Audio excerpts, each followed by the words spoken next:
we here? Are we live?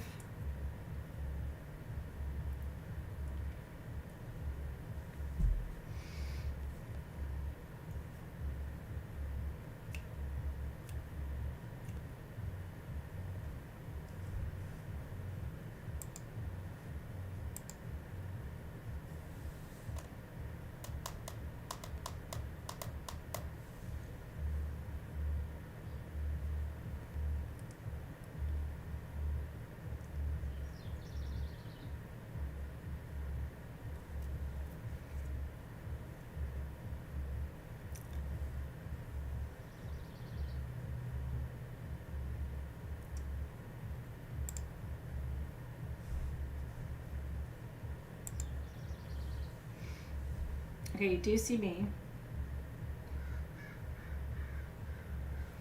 I'm back! Okay, good. Sorry. We had a little bit of a journey to come back to you. Hi. Sylvie's gonna go tag people. Thank you for that. I will,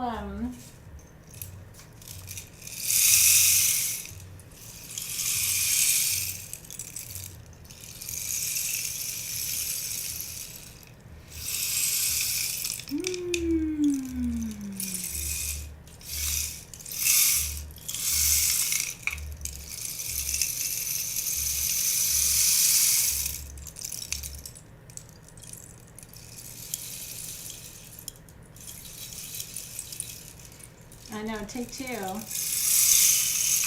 Judy Walters can see me and hear me. We have video, we have sound. Okay, so welcome back into session 3 of Soul Shift with all of our technical delays. I know. Well, if you're just here now, you're like right on time.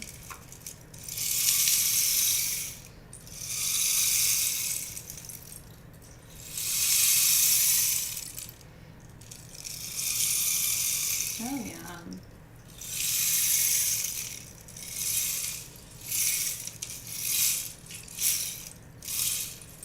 It is 4:20 and I've had none of that today, so I'm not in the same energetic space, but I'm very happy to see you today. I'm going to burn a little kefi incense since we're getting ready to buckle up into the space. Oh yeah, let's do this. You ready?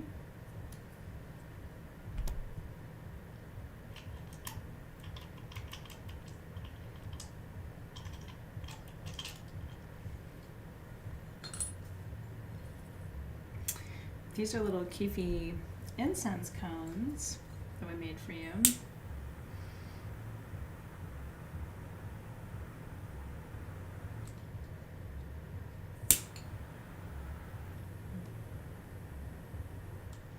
Which of course, you know, kefi is such an important blend for Egypt and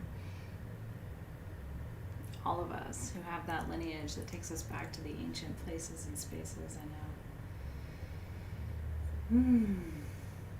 So if you don't have your tools for this month, I just want to indulge you for a minute. You found your white lion perfume, I know, right? Oh, hi, Christy Paxton. I know. Aloha again, Irene. Yay! Megan says 9 years clean, and I'll stay that way today. Cheers to you, darling. So let's bring some kefi into our space while we clear the energy. So yeah, these are your tools for tonight. So we're gonna blend our perfume. We have our Essence of Africa with our jojoba oil, and then we have our Cape chamomile, and we have our frankincense, which are super traditional. And then we're going to be using our pendulum and our white lion plate to decide where you enter tonight's journey, because you can enter tonight's journey at the top of the continent or the bottom of the continent. I'm going to be entering, I will tell you, because of my own lineage, I'm going to be entering tonight's journey due east of where my ancestors came from. So I'm going to be entering between Sudan and South Sudan right here, because my ancestry is right here in western Nigeria. And so because my ancestry takes me here, I'm going to draw a straight line and enter right around the middle point of the Sudan. But you may wish to enter tonight's journey up in Egypt, all the way through Sudan, through Rwanda, through Tanzania. You may wish to enter all the way down through Zambia, Zimbabwe, and into South Africa. So tonight, you're going to decide where and when you enter the African continent based on your pendulum, okay? Because we're going to follow what's called the Nilotic Meridian.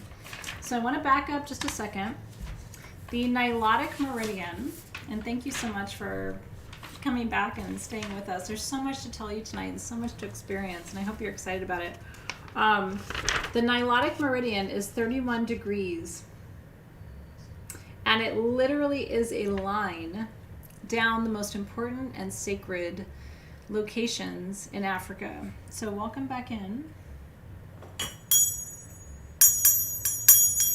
You originated in Cameroon, Rena.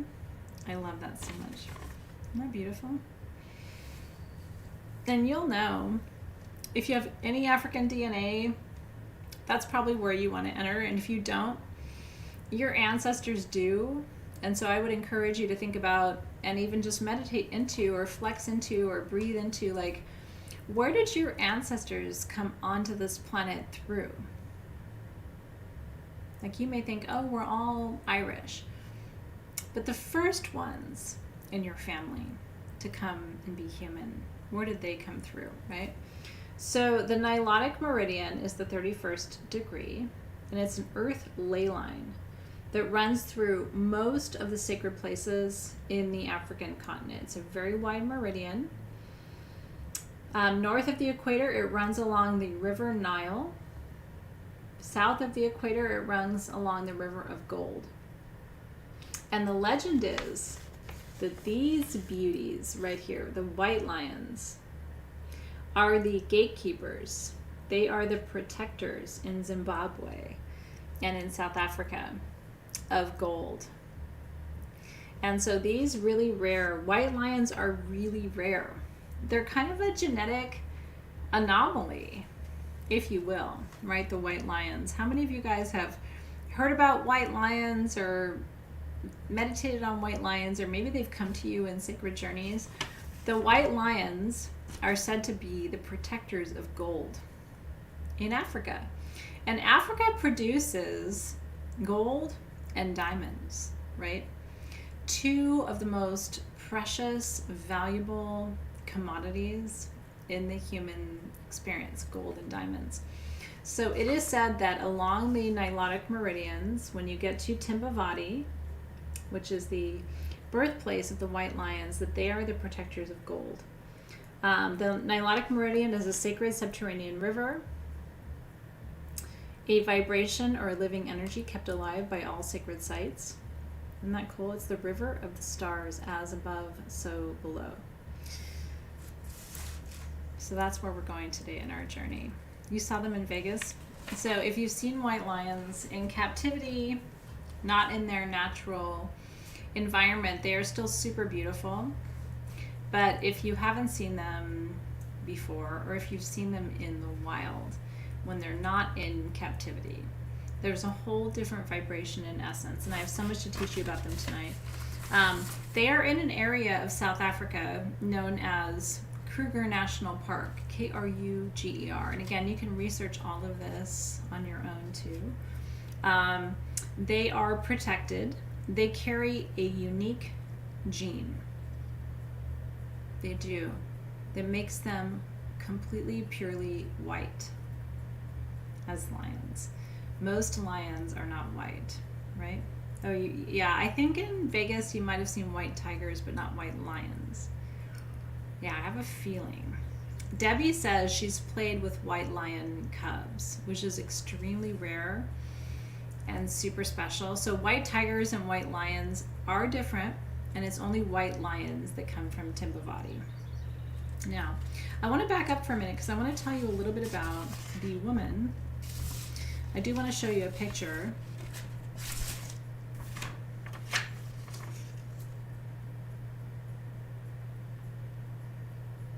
Aren't they beautiful?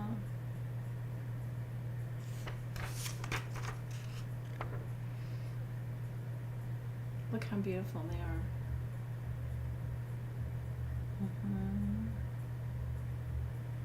Aren't they gorgeous? Were they white tigers in Vegas? Okay, so close your eyes for just a minute while I tell you a little story about Maria Khosa, right? Her last name is spelled Khosa. And I should back up to say lions are extremely sacred to me as a lioness. I've always felt like I'm part lion. And I want to take a minute to explain to you why we are spending a whole week in Africa focusing on the white lions. They are so rare and genetically different, and they're not necessarily albino. They just have a unique genetic profile that leads them to have their white fur. Khosa is the name, that's right, Khosa.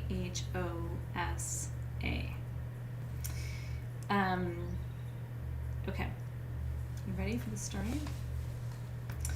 The ancient shaman in the Timbavati, in that region of Africa, predicted the arrival of the white lions hundreds of years before they arrived. And what the leaders of the Timbavati taught is that these lions would come as messengers, as record keepers, as teachers of a unique time in human history. And I really think, when I think about the arrival of humans on this planet, I think we came to learn certain things, right? But what's interesting about Maria Khosa is all of the literature I've read about her, and I've read probably 200 or 300 pages about Maria Khosa over the last 10 or 20 years. She spoke lion. Maria Khosa could speak to the humans and she could speak to the lions, and she was like a mediator between the two. Because here's what you have to know. Lions, and this is why I'm spending a whole part of our time talking about them. Any of us can be really tough, right? I can be tough. You can be tough. We can hurt people and wound people and destroy things and eat things, and you know what I mean? We can do all of that. But what's unique about lions, and in particular in shamanism, the white lion, is they do not hunt for hunting's sake. The white lions in Timbavati only harm other animals if their own life is in danger. Otherwise, even if they feel like another animal is too assertive, too aggressive, being too harsh, acting in unpredictable ways, the white lions will back up and give that animal space. Even though they could harm that animal, they could hurt that animal, they could kill that animal, they will not do it unless they themselves are in danger. Right? It's not about being stronger. It's not about being better. It's not about being bigger. It's not about being more fierce. It's not about even owning your space. Like in the Timbavati, there is no greater predator than the white lion. They are the kings of the castle, if you will. But they will not harm another animal unless their own safety or the safety of their pride is in danger. It's interesting, right? Can you guys hear me okay? Lisa said she can't hear me. Team SG, will you let me know? The sound is okay for you? Okay, good. It is like parenthood. Well, they have their own life cycle, and they have their own circle of life, and they have their own prey that they will consume. But they don't kill for killing's sake. Even though they can. It's different, okay? And what I want you to think about tonight, how many times have you been energetically in situations where you could strike, right? You're upset and you could strike. You could hurt, you could harm. How many times have you seen people, like in social media, right? Like we talk about bullying all the time. I've been bullied in social media. You may have been bullied in social media. Like people who will just be shitty, right? Just to be shitty. Happens less to me these days because I've done a lot of work around it, but it still happens to people, right? A really strong, fierce competitor, somebody who really knows their power, is not going to use it blindly. They're only going to use that power, that force, that strength when they have to. That's the gift, right? It's like, I could strike, I could harm, I could make fun, I could ridicule, I could belittle, I could demean, I could be shitty, I could do all those things. But I'm not going to. And take a deep breath there, right? This is the whole point for tonight for Soul Shift. When Alexis and Karen and Claire and Brooklyn and Tara and I come together to think about your class content around the different parts of the world, we really think deeply and kind of intricately about what it is we're trying to share with you. And what's different about the white lions as opposed to other creatures on the savannah and other creatures in the wild who are indiscriminate, kind of, right, with how they use their power, and like, I could do this, I could do that, and I could hurt this, and I could destroy that, is they think. They're intelligent. If I harm this, then what? If I destroy that, then what? They think. They're conscious. They're aware. If I destroy this animal that isn't harming me, right? Then what am I creating for myself? The lions think about this, you guys, right? And so here's a saying. This may be the most important thing I say to you today, okay? But it's a saying I've carried all my life, and I've taught my kids this. If it's helpful for you, share it. If it's not, throw it away. That's my Buddhist way of thinking about wisdom. Just because you can doesn't mean you should, right? We can all harm. What's the cost of harm? When you harm, are you prepared for the consequences, right? Does that make sense to you? So the white lion sits back, and it knows it's hunted. I mean, it's hunted. And not by other animals necessarily, more by humans, right? Because it's endangered. It knows it's hunted. But it will still not harm until it is threatened. Think of the lioness, right? Like, so if you come to me and you're shitty to one of my kids, like, shit's gonna go down. Like, I mean, no joke, right? Like, if you're shitty to one of my kids, like, it's not gonna end well. But that's the lioness, right? But if you just come throwing punches at me, I'm gonna sit up on my haunches, but I'm not gonna do anything. I'm gonna sit and wait for you to work all that energy out, but you go for one of my children, and I will show you what's possible, right? Restraint. Restraint. holding back intentionally. Not because you have to, but because it becomes your superpower. We all know what we're capable of, right? We all know we can harm with our words, we can harm with our emotions, we can harm with our intentions, we can harm with frequencies, right? We all know that, but we don't have to. And so what is it for you, right? What is it for you?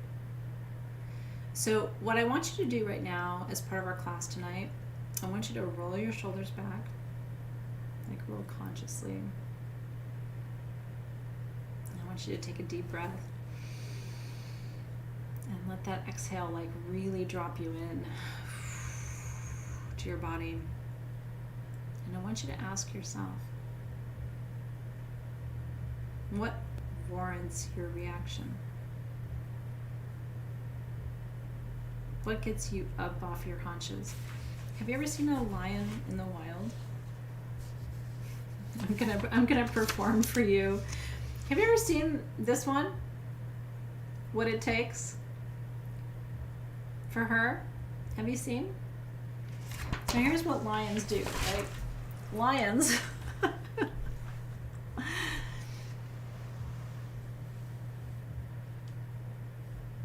lions sit. And they're, you know,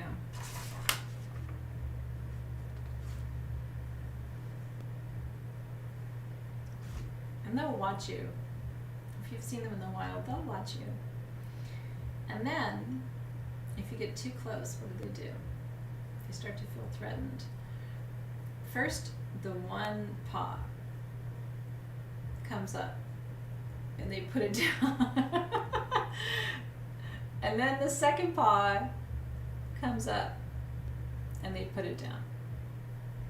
And now they're ready. But they're still not doing the thing because they're waiting to see what you do. They're not back here like totally relaxed. You've got them up, so they've got the one paw down. They've got the other paw down. But if you get them up, shit's going down. I mean, shit is going down. You've gotten them from third position to second position to first position because they see you as a threat. But the 3 steps from that were like, you're not a big deal, to now you look like a problem, to what do I have to do next? And what I want to encourage you to think about is what gets you from this,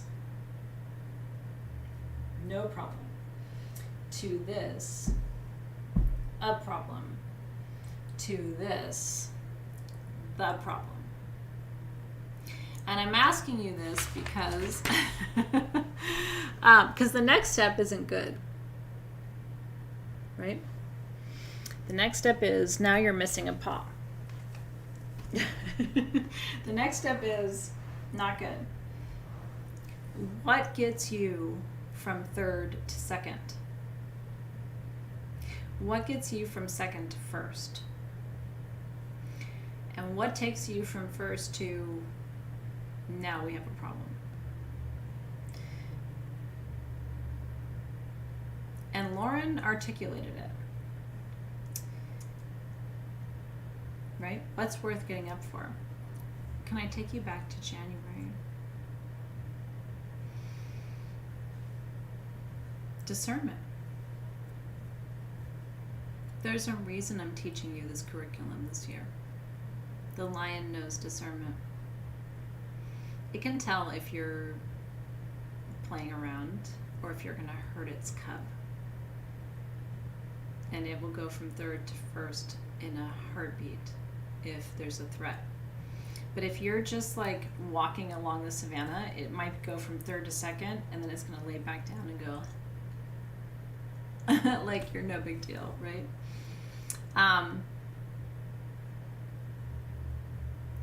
You need to know what gets you from third to first and be aware. And you need to know not only for yourself, for your family, your spirit guides, right? Because something will get you there. And that way, when you go from third to first, it's not a surprise, right? Nobody's caught off guard because they know they've pushed you from awareness to now I'm up. You're going to keep going. And by the time the lion kills, so this is what I want to tell you. By the time a white lion kills,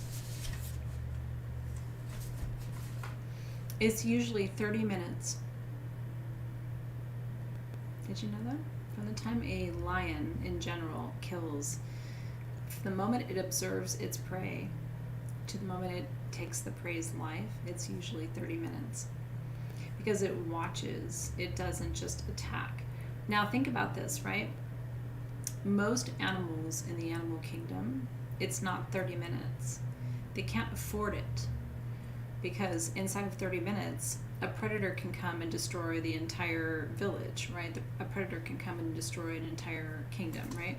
But it takes the whole 30 minutes because it's so much energy for the lion to come up and actually decide that it's going to attack. And then it has to figure out, where is the prey? What has it done? And is it worthy of this outcome? Now, and the reason I'm sharing this with you, right, is not just because I'm a lioness and a lot of you are lionesses, right? And we're studying Africa, but it's to remind you that it should take a few steps for you to react to anything in your life. If it doesn't take a few steps, right, for you to react, then you're activating your central nervous system all the time, probably over nothing. Does that resonate? How many of you feel like your central nervous system is on high alert most of the time?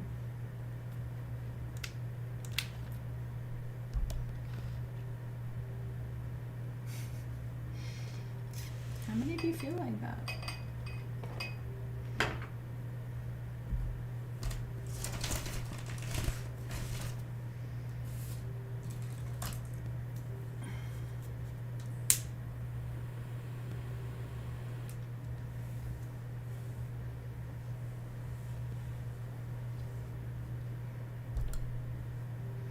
It should take a lot to get you there. And then when you get there, there should be no apologies because it's been a process of you watching, discerning, touching. Think January discernment. Is this a threat?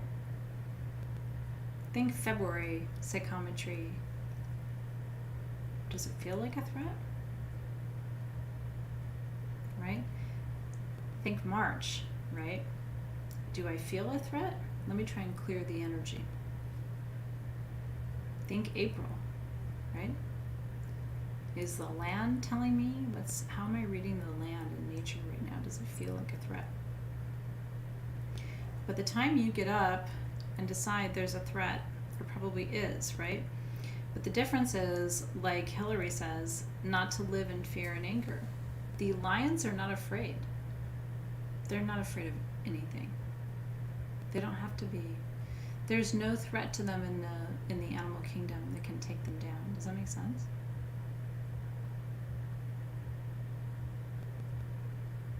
So here's my question to you before we dig into the content, the meat of tonight's session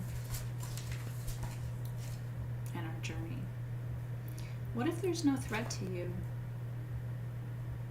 What if there's nothing in the kingdom that can really be a threat? How would that change your life, right? Are you constantly ready to respond, right? Like on an edge, like, don't do that, don't say that, why did you do that, don't treat me like that, I don't want that, I don't like this post, right? The Karens of the world, right? Like, that's offensive, you shouldn't have said that, why did you do that, I don't want this, you need to just stop that, I don't love that, I don't want that, I don't need that, you get away from me, why did you do that, I'm going to banish you, I'm going to reject you, I'm going to, like, if you find yourself constantly reacting, you are not in white lion mode. The white lion, again, goes first up, when it's threatened. But it takes 2 more steps to get it to actually do anything. And by the time it actually harms something, it's so far out of the field of possibility that it's beyond what most of you would consider a reaction, right? I know the Karen's here. But you know what I mean? Like the memes that we see in social, like the Karens who are like, I'm so offended by that, and why did you say that, and that's not funny, and you shouldn't have done that, and I don't like that, and that doesn't resonate with me, and all. It's just like, that's not lion. That's almost like monkey. Monkeys will kind of swat flies out of its face all the time. Like, I don't want that. Why'd you do that? That's annoying me. I don't like it. Stop it. That's not lion. Lion could give 2 shits unless it's threatened. And then it stands up. Does that make sense? So I want you to be more lion than monkey in your life, because it should take something to get you up on your haunches. And then if you're up on your haunches and you're like, Athena, I'm on my haunches, and I'll be like, if you're on your haunches, it must be serious. Like, I'm going to back you up. But if you're like, I don't like this, why'd you do this? Like all that stuff, it's kind of bullshit. There's a famous quote, right? If every nudge irritates you, then how are you going to get polished? Right? Like the universe is polishing you like a stone. But if you're like, well, that hurt, and why are you doing that? And I don't want that. And this is hard, and I don't want to do this. How are you going to get polished? Is this making sense for you? Some of you in your life, and I witnessed this in our Facebook group a lot, right? It's true, and Jessica Hicks is reminding us not to police people. But Jessica Hicks, I'm also going to say back to you, and you can disagree with me. I'm totally open to it. Our planet is going through an evolutionary process right now. And what worked before doesn't work anymore. And what got us here is not going to get us there. So it's not about policing, it's about educating. Right now, everyone, everywhere is irritated or bothered by something, right? I don't want to wear a mask. I don't want to be told what to do. I don't want this. Why'd you do that? I don't like that. Why'd you post that? I've been online for over a decade doing magical work, right? And I've never seen people so irritated by everything. It's like every single thing is a problem. And what I want to encourage us to do is to think about being teachers of allowing without constantly having to react. That's my entire point of tonight's class. I don't want you to swat every fly. Hashtag don't swat every fly.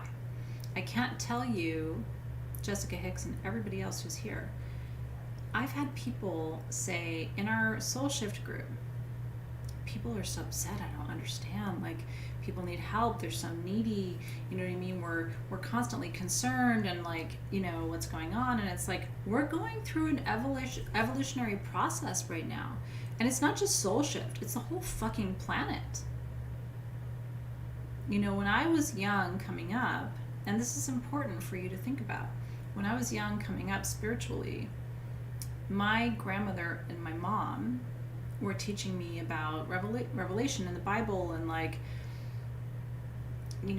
the rapture, and how eventually the Christians would be taken away, and so there would just be heathens on the planet and all these things.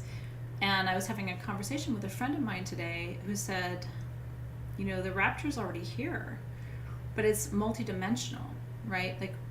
There's 70% of us who are trying to up-level and raise the consciousness of the planet. And then there's 30% of us who are like, we don't know how to do this. It's too hard. People are saying, help me, see me, help me, see me, help me, help me, help me, see me, right? And it's because some of us are attuned to this shift and this transformation, and some of us aren't. And we can help with the process, but we also have to be teachers without judging, but teachers about how to move through this process, because the evolution of the planet is not going to be where some of us go away and others of us are here. It's going to be all of us are here, but Earth doesn't look the same. It's different here now. The old rules don't apply. And it's going to be uncomfortable for people who are used to the old systems and the old structures and the old rules, and they don't apply anymore. And we don't have to judge people. We don't have to be hard on people. But we do have to hold a line. Do you know what I mean? And that doesn't have to look like judgment. It just has to look like sovereignty. It has to look like, this is my boundary, right? This is my barrier. This is my energetic field, and what works for me in my field, and what I'm allowing to experience and create and develop all over this time, right? But it's a huge transition. And I'm getting ready to schedule some Facebook Lives about this, about the evolution of the planet and multidimensionality and what it looks like to like be on Earth and have it be this whole new dimensional reality, and that we're still here in these old bodies, but it's like looking totally different. And it doesn't have to be a judgment, but it does have to be an awareness. And I hate to tell you something, you're going to be on the front lines. For your friends, for your family, for your community, you're going to be on the front fucking lines. Because this isn't easy. And so what we're doing tonight is looking at, do we have some teachers in these white lions? Do we? If you were on the savannah right now, in the Timbavati, with the white lions, sitting with them, making eye contact with them, and listening to them, would they have something to teach you? They'd have something to teach me about subtlety, about generosity, about not letting every single thing bother me, about awareness, about expansion, about power. Power with, not power over. Is that a concept that's familiar to you? So there's two types of power, right? There's power over people, like I'm more powerful than you, so you should listen to me, which is not real power. And then there's power with people. I'm more powerful with you. Let's collaborate, right? Let's figure out how we can work together to bring a new vision and a new awareness and a new possibility to this planet. Power over, power with, right? I want to be powerful, but I want to be powerful with you. So Lauren's asking, would I still say the majority is functioning at 40%? No, I think people are functioning, but I think people are not aware consciously yet that this planet is not going back to where it was. And it has nothing to do with masks or COVID or anything else. Like masks and COVID and all of that came as like an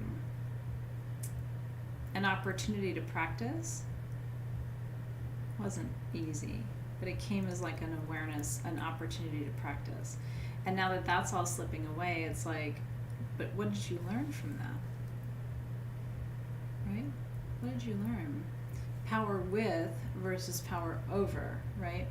That we can not be taken down by something or disabled by something or disintegrated by something. We can actually see challenges as opportunities to rise as a collective and become stronger as a collective and to find our place as a collective and to emerge in a uniquely strong way from these challenges that we've faced, rather than going, well, that was really hard and now I don't know who I am and stuff. It's like, no, you do know who you are.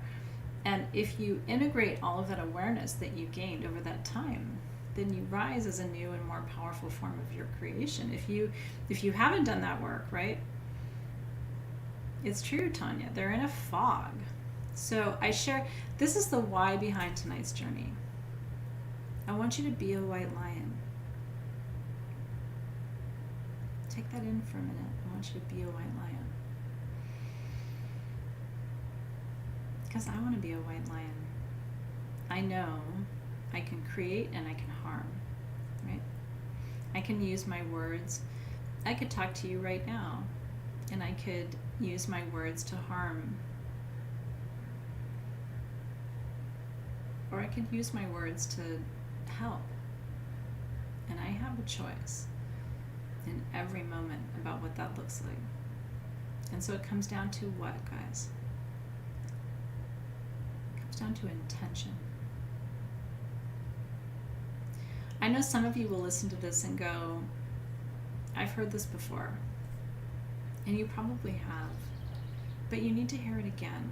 You know, I've been working with some of my teachers since I was 20 years old, and I'm turning 49 in August. And they tell me some of the same things, sometimes over and over and over again, because now they're in their 70s. And one of my best teachers tells me things a lot, over and over again. And my mantra for you is everything is a choice. You can help or you can harm. What do you want to do? And the white lion says, I want to help. I know I can harm. But that's easy. It's easy to hurt people. It's easy to be shitty, right? It's easy. It's harder to help and think about, what does the planet need right now from me? What can I give that really is heartfelt and sincere and acknowledges that I'm powerful, but I don't have to prove it to you. I don't have to show off. I don't have to be big. You know what I mean? I don't have to like scare you. I can just be myself, and that's powerful enough, right?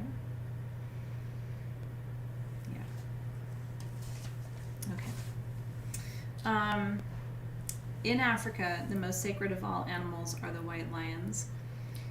The Shangan trackers who were watching the savannah believed that they were sent as gifts from the gods. So the white lions in Africa are called gifts of the gods. That's really true. Maria Kosa, who is one of the most powerful figures, and you can read about her, you can go down that whole rabbit hole. Her last name is Khosa, Maria Kosa. She spoke to the lions and they understood her. They would respond to her. She didn't have to say a word. She would walk out onto that savannah. Those lions would come to her and they would circle around her without her saying a word. Who does that? You know what I mean? If you have cats, if you're a cat person, if you go out, if you're in a room of cats, sometimes I'll go to people's houses as a guest and like their cats will come up to me and kind of circle around me, and it's always this huge honor, right? Because cats don't suffer fools, right? Cats know when you're full of shit, and they also know when you're a good person, right? And they'll come around you and they'll purr and they'll lay down. Like when cats are kind of relaxed around you, then you're a Maria Kosa, right? You're a cat whisperer, and she's a cat whisperer. She was the one who could speak to those white lions, and she knew. She was blind in one eye because a cobra spit in her eye its venom, and it blinded her in one eye. And do you know the white lions? It makes me want to cry. The lions would come to Maria, and they would come and they would stand on the side of her that she was blind and turn their face outward. I'm not kidding. Again, if you're a cat person, this is probably really touching you, but they would come and stand on the side that she was blind, and they would turn their face outward in a line, and they would look out on the savannah and look for her because they knew which one of her eyes she couldn't see through. Imagine that, right? Again, animals coming, and they're lining up these lions, who, by the way, were 3 times her physical size. They would come and line up and look out for her to make sure that they could see what her one blind eye would not see. And there was no word spoken to do that for her, right?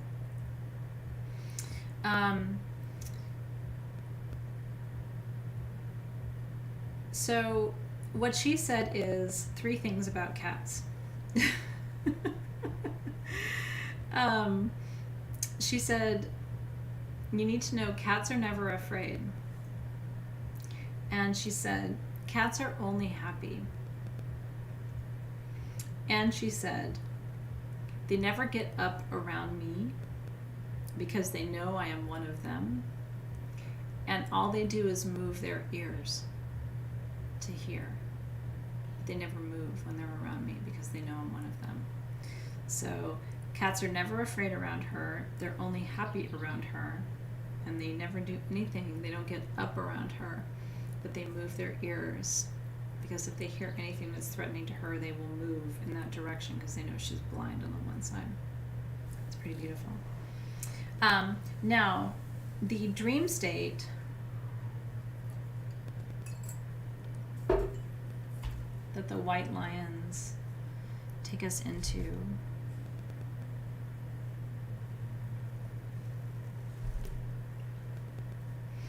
is called Twasa. Twasa.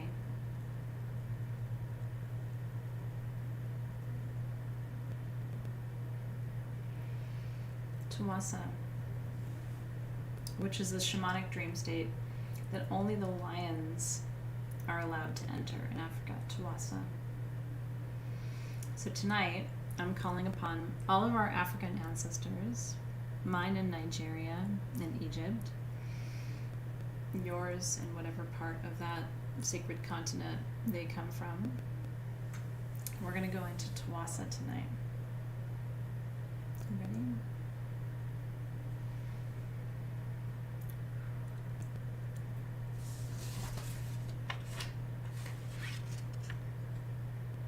You ready to go into Twasa with me?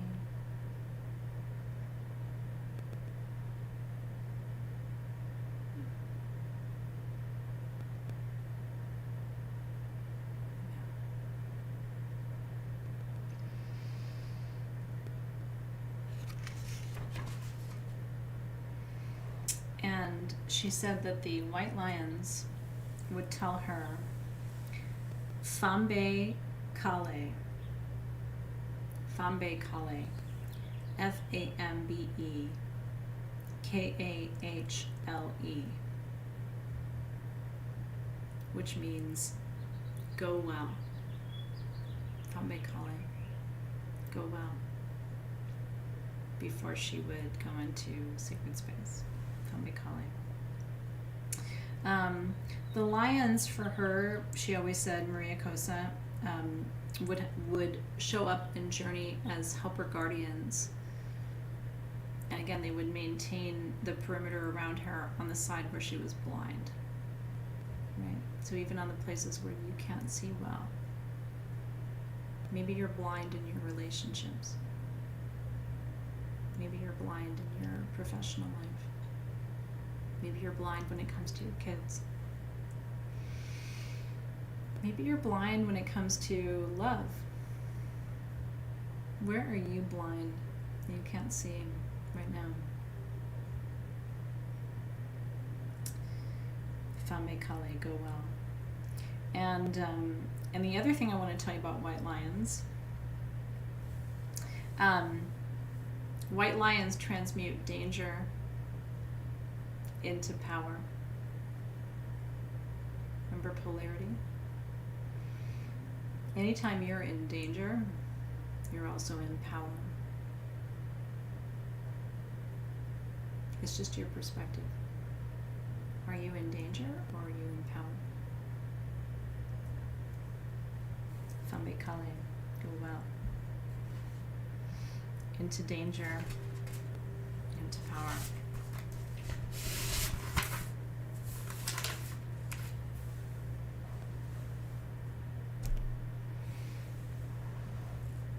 So before we journey,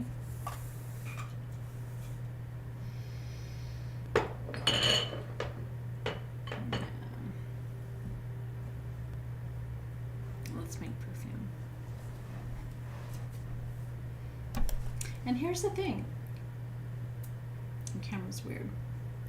We're all blind in certain ways, in certain areas, right? You are blind in some areas. I'm blind in other areas. There's certain parts of our life that we don't have total clarity about. I'm not able to see all the time. And it's because we're biased. Can you see me? We're biased, right? The white lions are here to take you from confusion to clarity, to take you from blindness to sight, to take you from fear to power. So I want you tonight to, as you're blending this perfume with me, to really think about where you're lacking in your vision. It's very important for you tonight. Deeply shamanic for you tonight, too. Okay. So let's take our perfume bottle tonight as we get ready to blend.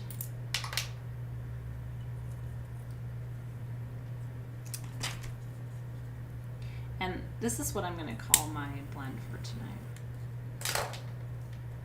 Because it just feels so important for me, personally. Flambe Kale. Right? From confusion to clarity. So I'll put my white sage leaf into my bottle.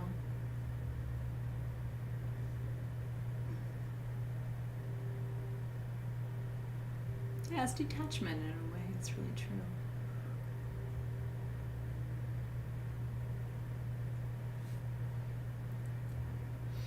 Where am I blind and need to see?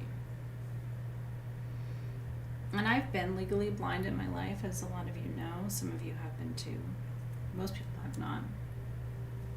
But if you've ever lost your human vision, it's disconcerting.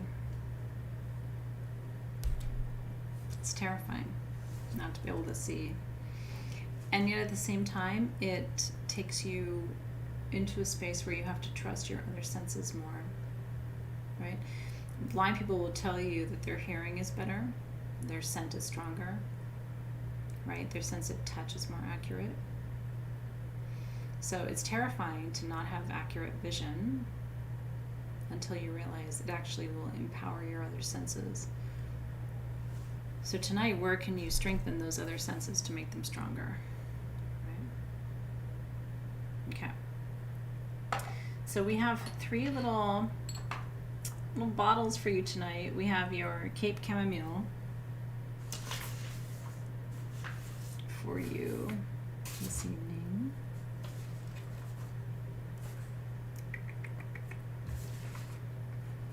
Yeah. This comes from South Africa. And if you smell it, it's very different. Have you tried your Cape Chamomile? Let me turn my light back on.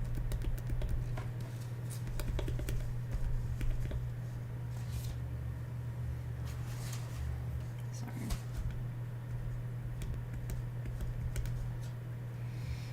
This is from South Africa. Do you notice how different it is from other chamomile, like Roman chamomile or African? There's different parts of South Africa that create chamomile, and there's Northern Africa, and this is South African. It's even different so it's different from Egyptian, it's different from American, it's different from Roman, it's sharper. And you can apply this neat to your skin too. Chamomile brings you peace, it brings you intention and focus. So you can just put this anywhere you need a little bit of focus, maybe even to your crown chakra. Feels good. Inhale that deeply before you blend with it, because it will bring such a sense of clarity and focus and perspective to you. Isn't it amazing? This is South African chamomile, so it's really different from what I brought you before. What they call, again, Cape Chamomile. Isn't it beautiful? It's very earthy, isn't it, Kiona? Not like your mama's chamomile, right? Okay. And then you have African frankincense, which is still boswellia, but this is a black frankincense from the African continent. And I want you to bring the African frankincense and the African chamomile together and smell them together. Now, I will tell you, some of you just need this and nothing else for tonight's perfume. You don't have to add the essence of Africa.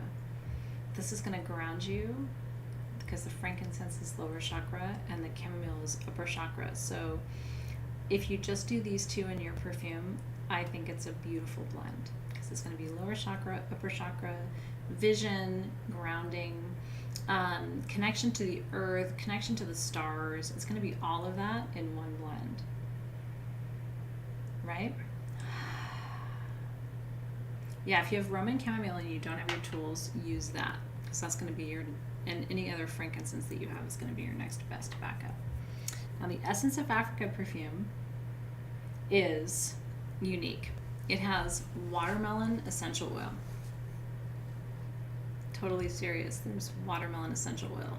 And my team had to jump through hoops to get you watermelon essential oil. And do you know why watermelon is so important to the Africans? It's really fascinating. There's so much water in watermelon that in the African continent where everything is dehydrated, eating watermelon brings a lot of water. It's like 70 to 85% water in watermelon.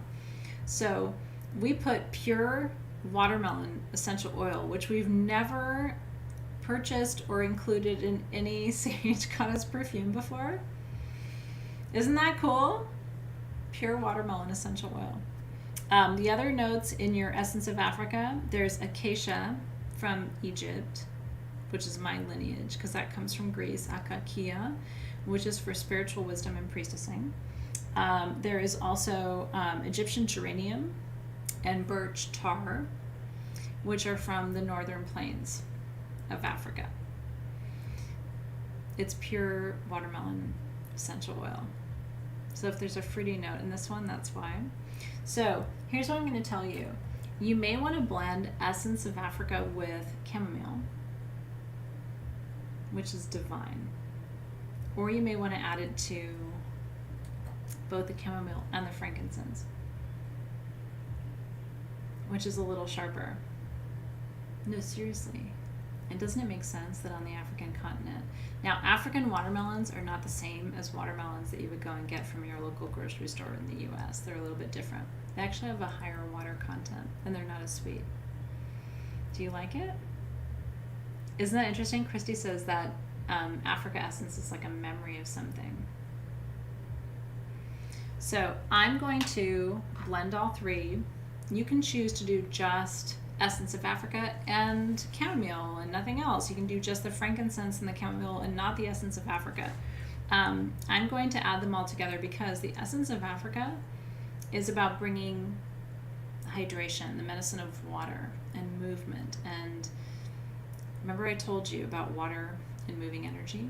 How my shaman makes me drink water during ceremony even though I don't want to, because it moves the energy and it runs energy through your system.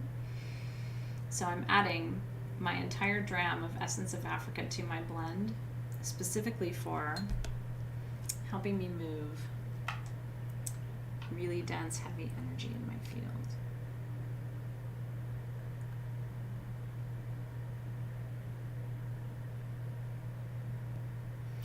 And then I'm adding my frankincense to help me stay grounded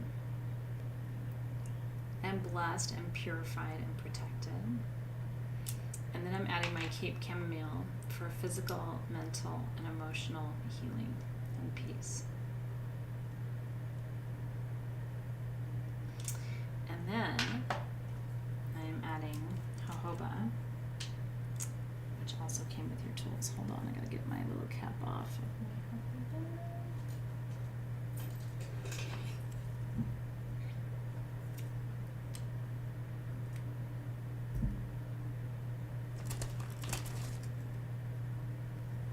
So it's about, if you put all your oils in there, it's about 2/3 the way full. You don't have to put all your oils in there. You can certainly leave room, but I wanted to use everything because this is a blend I'm going to use a lot for grounding, for hydration, for moving energy.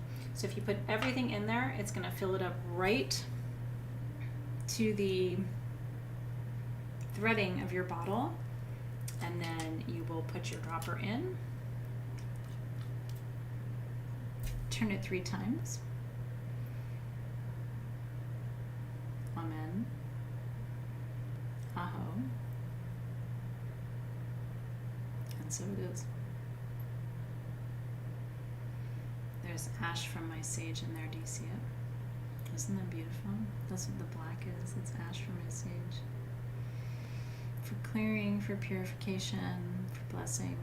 Isn't that gorgeous? It makes me really happy.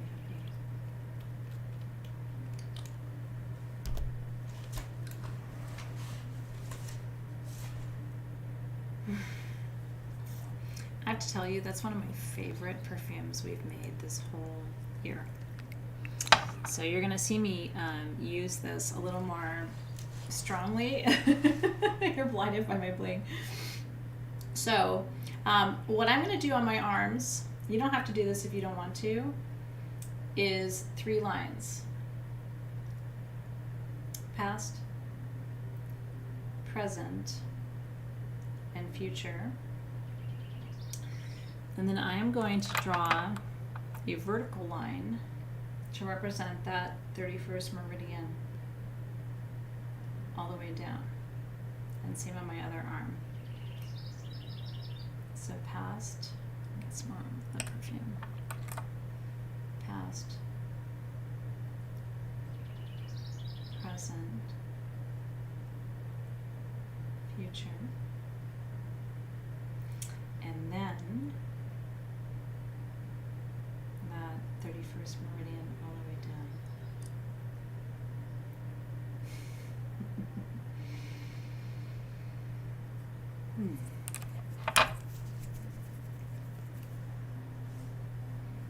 And then I'm going to take my 2 arms together. So the east meets the west.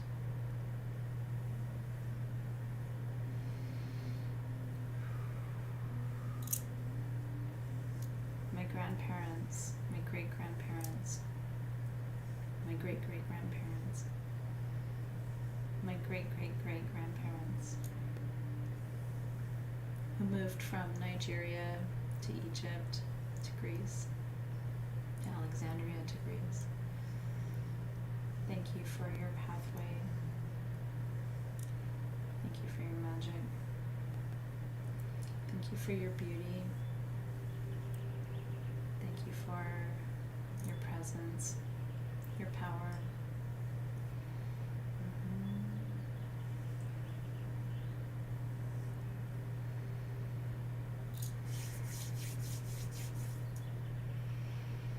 3 deep inhales there. This is taking you all the way back to Egypt. Every single ingredient in your tools, essential oils from Egypt and from Africa. From the Cape all the way to the north. So nothing in this blend is from any other continent other than Africa. And it took us forever, and it cost us a lot of money. Would have been cheaper to bring you chamomile from other parts of the world. Would have been cheaper not to put watermelon essential oil in there. Would have been cheaper to do this a lot of different ways.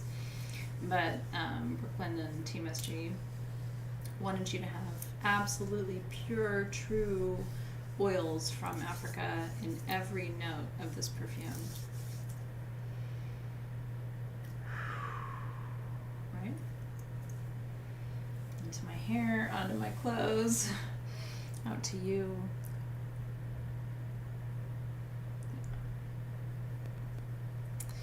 Now, now that our perfume is blended, isn't it amazing? And isn't it gentle? A lot of people think Africa is going to be heavy and intense and dark, and it's like, this is light and beautiful and sweet and home, isn't it? It's true to our purpose. So now what I want you to do is bring your white lion plate and your pendulum. I'm working with the Udilite pendulum. You had 4 different options of pendulums. If you got the pink sapphire, we got pink sapphire. I got Udilite, which is totally my stone. But if you got pink sapphire, that's all about the wisdom of your heart. If you got chrysoprase, it means love is your power. If you got Udilite, it means healing is your power. And if you got aquamarine, it means emotions are your power. So I got Udilite, healing is my power. So Doesn't it feel good? So now you know. So I want you to bring your pendulum over your white lion plate and face the lion directly to you. Okay, so it's not facing you, it's facing me. And so I'm going to go through the power places on the Nilotic Meridian, and I want you to decide where you're going to enter tonight's journey from. It's very important. So, are you ready? And then we'll do our journey together. Oh, I love it. So yeah, pink sapphire means your wisdom is love. The wisdom of your heart. Okay, so ask yourself first, am I entering at the Pyramid of Giza? Am I entering tonight's journey at the Pyramid of Giza? And mine is saying no. But yours might say yes. So this is going to tell you where to enter our journey tonight. You ready? Are you entering at the major temples, Luxor, Karnak, Valley of the Kings and Queens, Abydos, and Dendera? Am I entering at the other major temples of northern Egypt? No. You ready? You got to guess? So that tells you where you're going to start. Am I entering at the temple of Isis, which is at 24 degrees along the Nilotic Meridian? Am I entering at the temple of Isis? It says no. Okay. Am I entering at the equator, which is the source of the River Nile? Am I entering at the equator? Wow. Okay.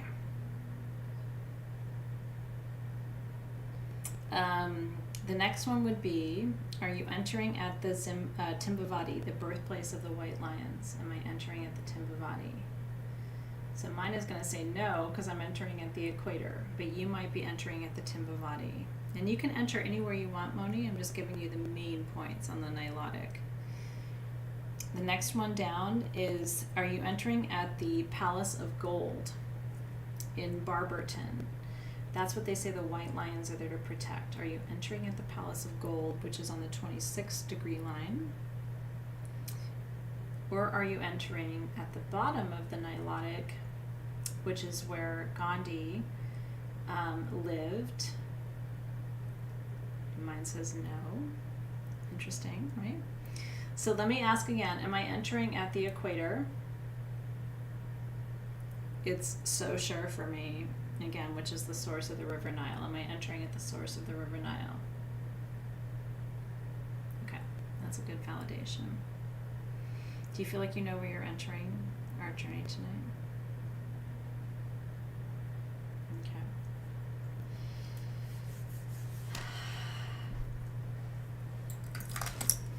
Make sure you've anointed at your third eye for what you know, at your wrist for where you go, at your ankles, at your wrist for what you do, at your ankles for where you go.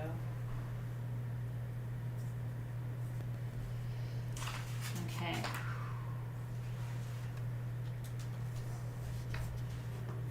If you get 2 yeses, then wait and see where it takes you in. It means you're invited to multiple places. You're probably a priestess. And so the whole country, the whole continent is a home for you.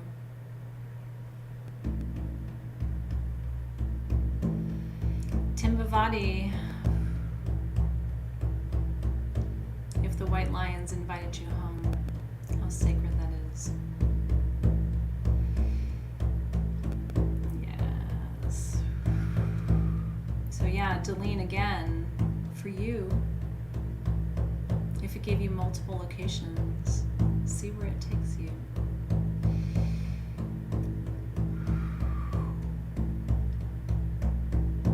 Mine is at 0 degrees along the 31st meridian, the halfway point.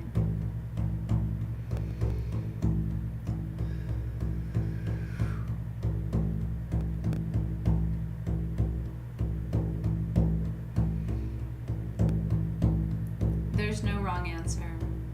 If you get to join the White Lions, how fucking cool is that? If you're like me and you get to go to where the Nile River starts, how cool is that? If you get to go to Giza, to the Great Pyramid, like what? Yes. There's no wrong answer. The Temple of Isis, to Giza, to Timbuktu, to the mouth of the Nile with me.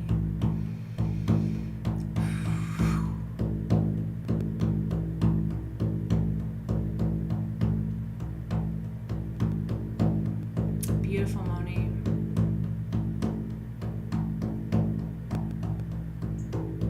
Just pay attention. Look at the degrees. Talk to your tool.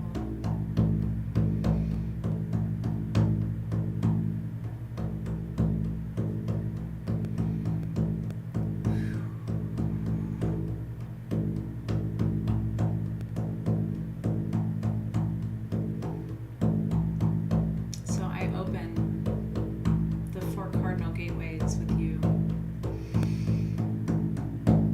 I open the Eastern Gateway, the Southern Gateway, the Western Gateway, the Northern Gateway.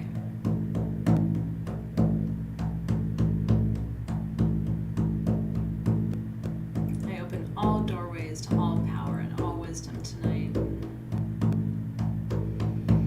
And on the vertical gateway, I open the doorways to the world above, the world within, the world below.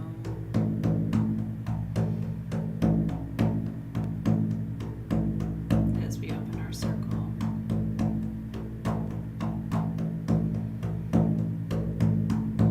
And I want you to see that vertical gateway as that meridian, the above, the within, the below. If you're like me and you're going in at the equator, that's the world within. The upper points are the world above. And if you're going in with the Timbavati, you're going on a journey into the world below. Deep, deep, deep.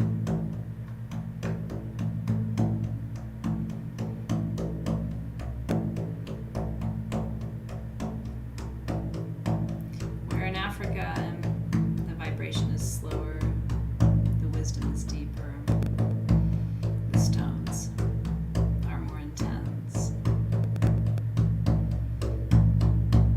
It's a slower journey.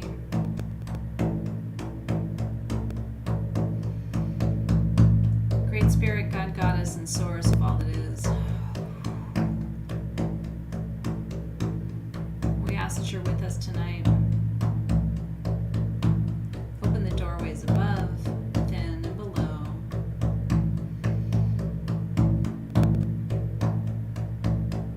So that whether we're entering a Giza or Timbavati, we know how to cross these sacred thresholds and time-space continuums, knowing that every one of our siblings here has had an African lifetime, either physically, emotionally, spiritually. This isn't your first time coming back home.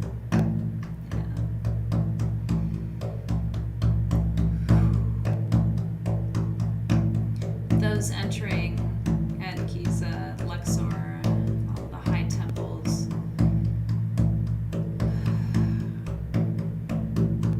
it is time. It is time. It is time. Those entering with me at the middle point, the 0 point on the equator,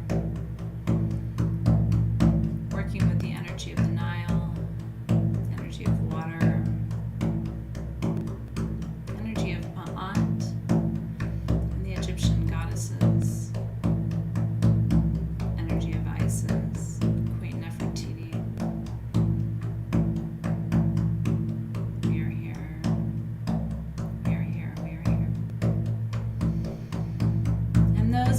entering below the equator line down into Mavati, cradle of life. We're doing the deeper work here, helping us enter into the womb of the planet. Those of you entering here below the equator, it's old, it's deep, and yet you're ready for it. You're holding the womb of the planet. You are the mother, the madre, the source of creation. You are Isis herself.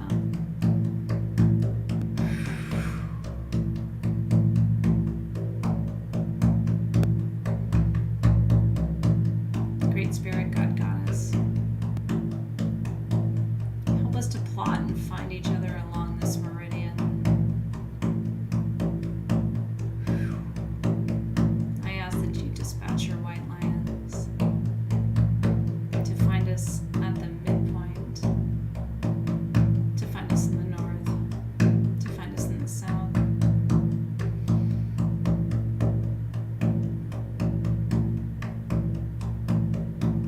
The northern points, you guys, are the origin stories of Egypt. The priests, the pharaohs, the queens. Your lineage, your legacy takes you back to written language and form, to hieroglyphics, to the construction of the Great Pyramids, to sound healing, working with the elements. Tonight I ask that energies are activated, my brothers and my sisters, to help them activate sound codes, codes of wisdom, take them back to the Egyptian plains, to the Saharan desert, connect with their own knowing, their own passion, their own strength,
feel the land. You're not there.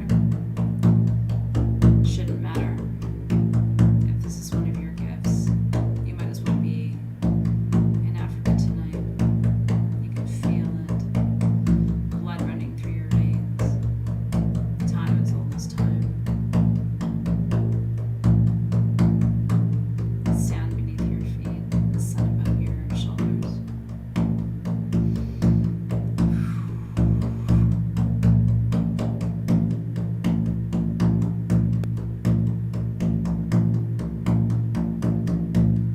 And then those of you, like me, who've been invited in beneath the pyramids, at the start of the Nile, right? Rivers running and flowing. Let the river flow. You know, the River Nile meant so much to the Egyptian people. We're at the crossing point. The River Nile, if the river was high, then prosperity was great. If the river was low, it wasn't, right? Justice, abundance, knowledge. If you're crossing tonight's journey with me at the 0 point, at the equator, you are literally at the birthplace of all life on this planet. Let the rivers flow. If you want to cry, let the tears flow. They'll heal you. They'll purify, cleanse, and release.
do something with me if you're open to it.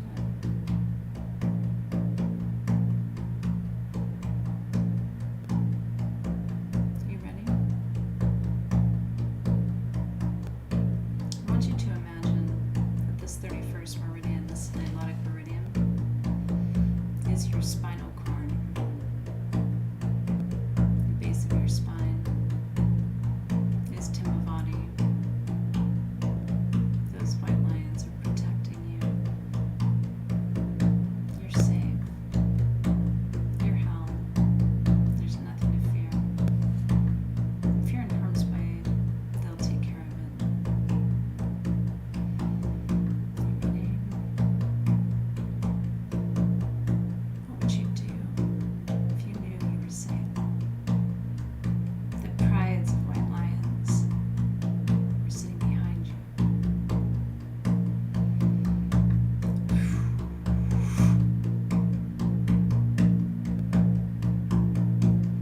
Pull that energy up, up, up. Join me at the solar plexus of the African continent, the equator line. We are the center. We know our power. We know our worth. We know our strength. Yeah. We stand at the midpoint.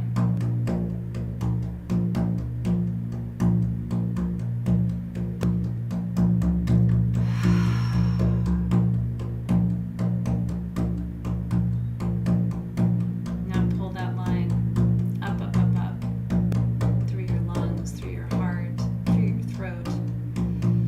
Let's anchor it right in that third eye at Cairo, Alexandria, the great libraries of Alexander the Great, the great palaces, the great temples at Karnak and Abydos. Come to Egypt. Along the Nilotic, let the great pyramids of Giza live within you, in your heart, to teach you to love and power, in your throat, to teach you to speak in power, to your third eye, teach you to see in power, ending at your crown, to teach you to know in power. Yeah.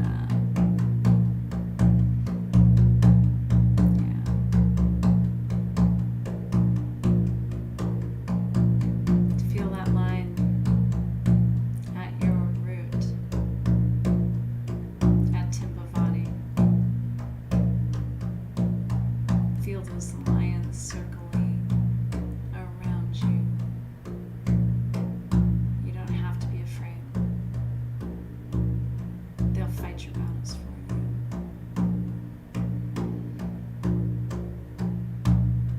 Feel their power at your solar plexus,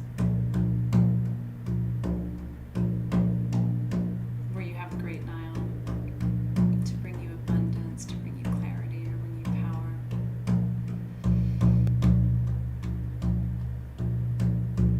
Feel their power at your heart, to teach you to love and power, at your throat, along that Nile, to teach you to speak in power, at your third eye,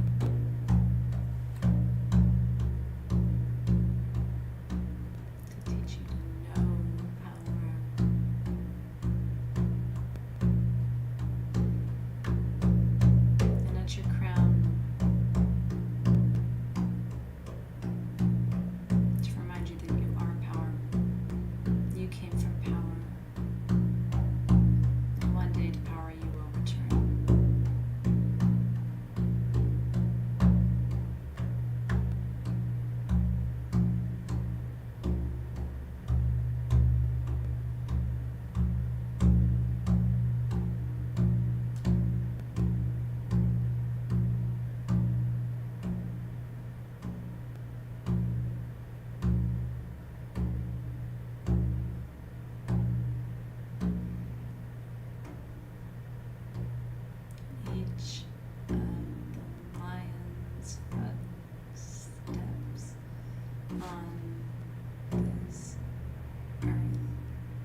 of your own power to be and become more than you believed you are.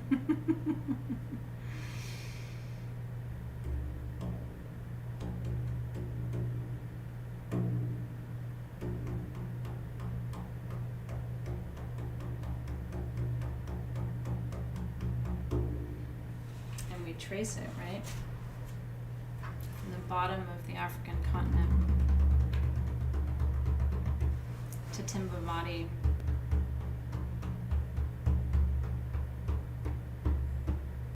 To the equator.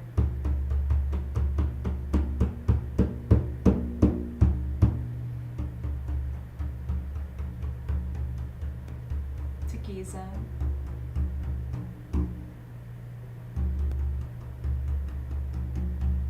To Cairo. And Alexandria. Where language began right here. Hieroglyphics began right here, down to where language doesn't exist.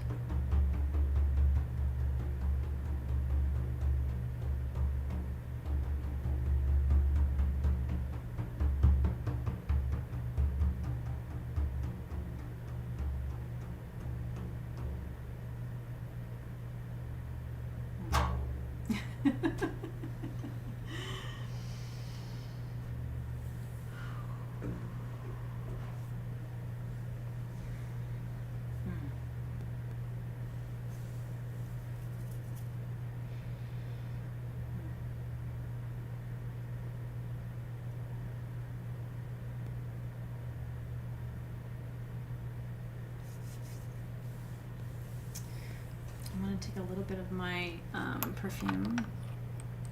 Lorraine couldn't hear me over my drum. But you know, sometimes, Lorraine, you're hearing me even though you can't hear me.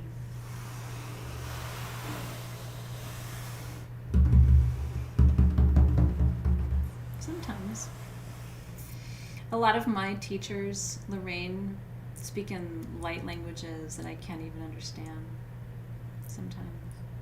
And yet I hear them. Sometimes.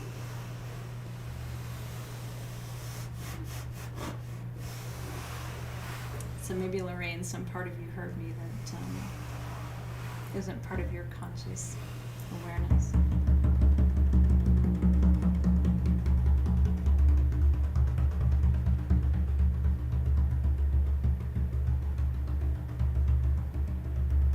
Sometimes, Lorraine, people fall legit asleep during journey too. Right? Yeah, you're welcome. There's a lot of magic that happens in journey spaces that isn't always like, wait, I didn't hear that, or I couldn't write that down. It's like, I've had to learn in my own journey to kind of let that go and just trust the process, because I know that there's wisdom and energy coming through, and it's like it bypasses my human brain, but it doesn't bypass my heart and my soul and my spirit.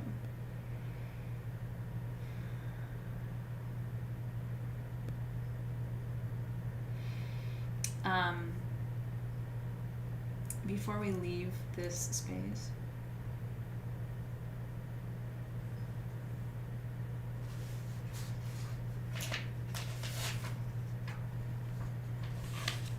I just want to show you this lioness one more time.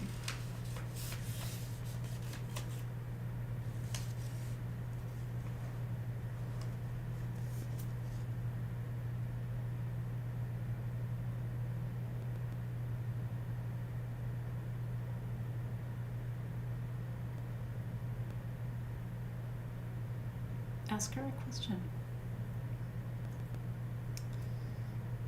What does she want to tell you?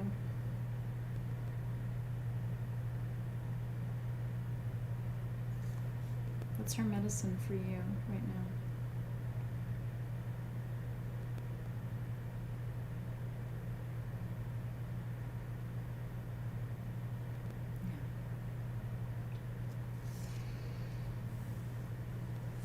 When you have a moment in your life of confusion and fear, which happens for all of us at certain times, I really want you to think of her. I'll have Karen and Alexis post a picture of her. She's not afraid. Right? She's stronger than almost any force that would come upon her. So she's not acting from fear. She's acting from awareness. And she uses the minimum force necessary to achieve her goals. So she teaches you to conserve your resources, right? Don't jump after everything that comes into your life. She teaches you to take your time. Don't dive in. She teaches you not to use anger, but to use restraint, right? What does a restrained reaction look like, rather than me going full force, right? What does it look like to hang back, to rest in my power and know I don't have anything to prove? Stop playing with your food.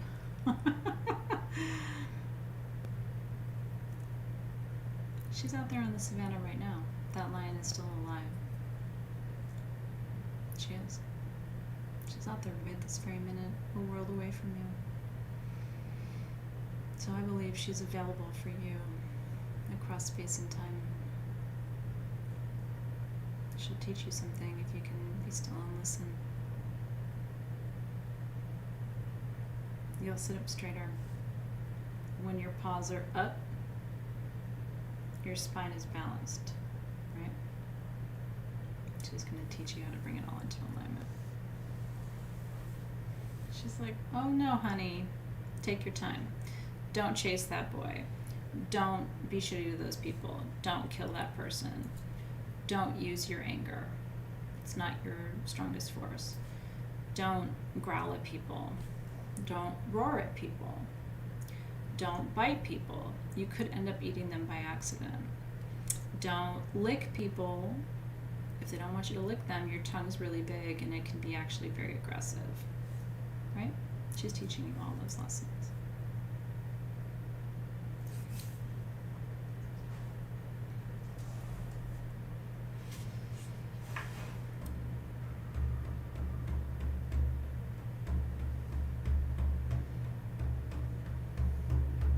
So we thank and release the guides and the guardians of all directions tonight.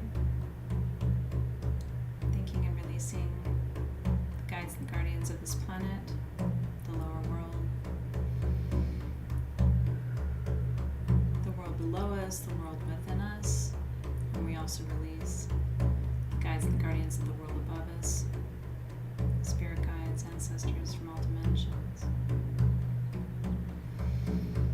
We also release the guides and guardians of the north, guides and guardians of the west, the south, and the east.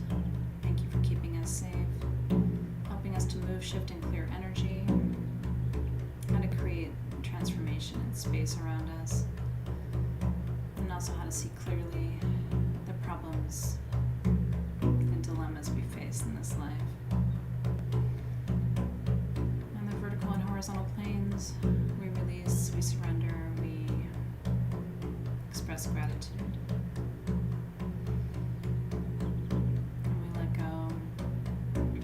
Guardians from all dimensions, all gateways, all timelines, with gratitude.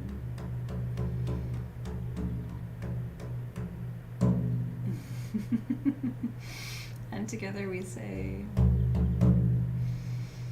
Amen. Aho.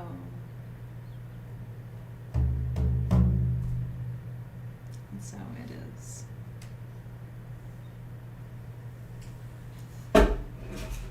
Amen. Oh.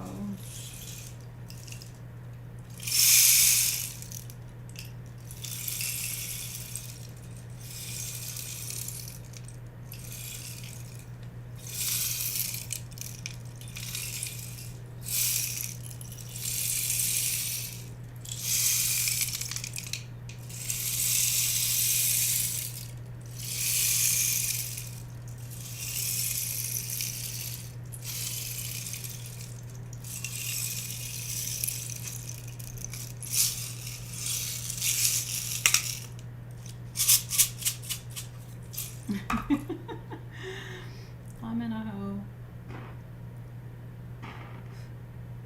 So it is.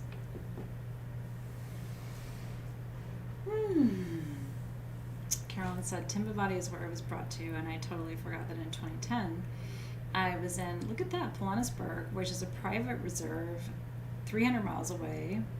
Isn't that crazy? That Spirit brought you back today. Like consciously and subconsciously. Isn't that amazing? And the rain stick is so important. Just like the watermelon essential oil, it's like bringing the hydration and the emotional release to this very barren, dry land. You know what I mean? It's like balancing the water and the earth with the air and the fire.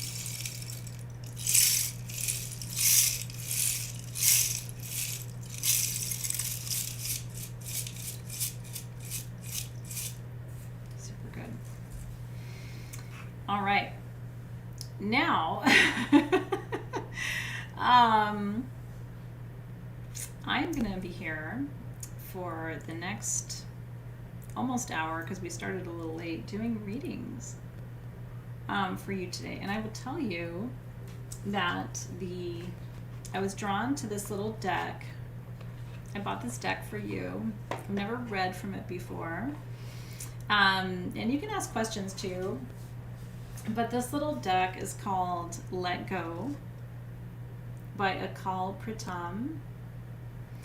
And it says, these cards serve as reminders to stay focused on your creative destiny and future success and living your life with purpose. When you let go of all things that no longer serve you, you can live with greater presence and inner peace. Isn't that fun? So this is a brand new deck, and I have to tell you, it felt super African to me. There was something about the vibration of the cards that I was like, oh, this is super. There's like an African vibration to them that just, I don't know. When I saw the deck, I was like, no, this is definitely the deck for this month's readings. So would anybody like a reading while we're here? That's what I'm here for. Let's go inside and keep integrating the journey you were just on, right? Like relax, soften, go get yourself something to drink to move the energy, right? Water always moves energy after ceremony, so go get something wonderful to drink. Don't eat anything yet if you still want to stay in this kind of like soft little space, because it's going to ground you. And then you'll be like, what journey? So don't eat anything yet, but like a little water or a little juice or something, or some tea would be really lovely right now, just to help you kind of move the energy through. Yeah, let me see where we're going in. Okay. All right, Pamela Walsh. I'm just going to quickly pull cards for you, but you're going to see how sweet these little cards are. I think they're beautiful, and I hope you really love them.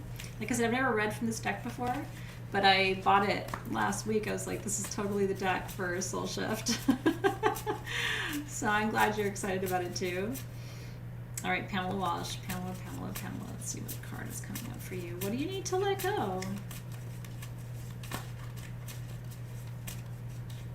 Look at your card. And I think the art on the back is really pretty too. Here she is, Pamela. Here's your little goddess. And it says, let all distractions float by. Concentrate on the things you really want.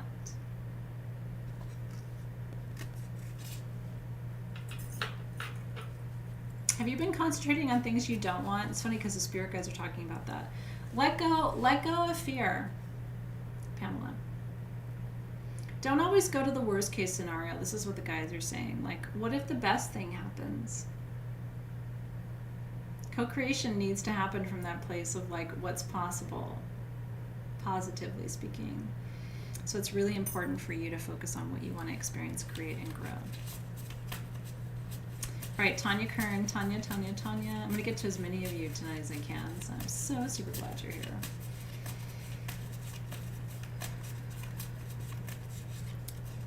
Here's your goddess.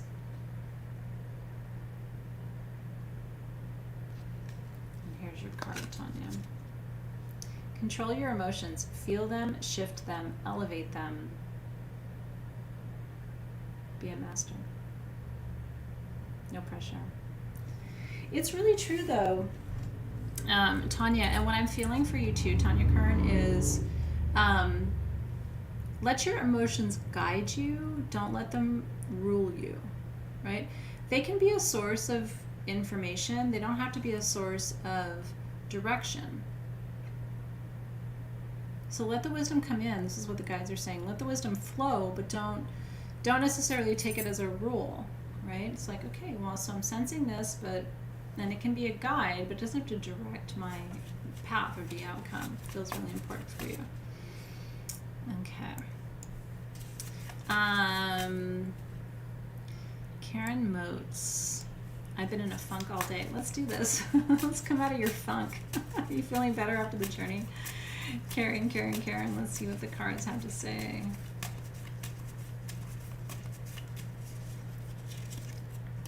Here's your goddess.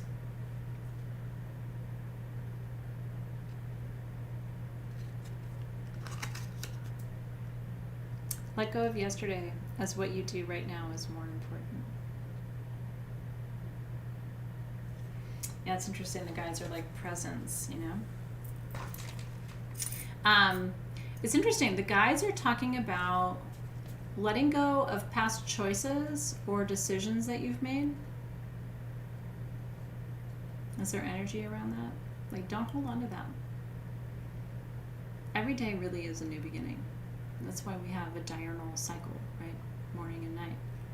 Every day when the sun rises, we are supposed to move in a new direction with a new vision, a new intention, a new desire, right?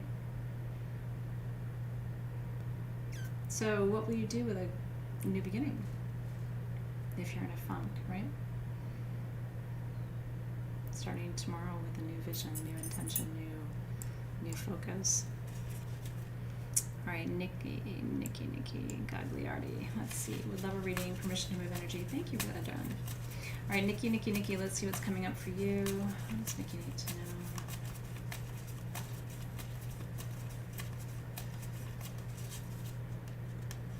Look how beautiful she is, Nikki.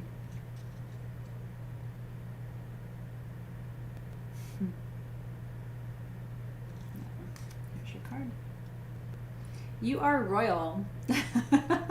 You are sovereign. Honor this and let go of those who do not acknowledge it.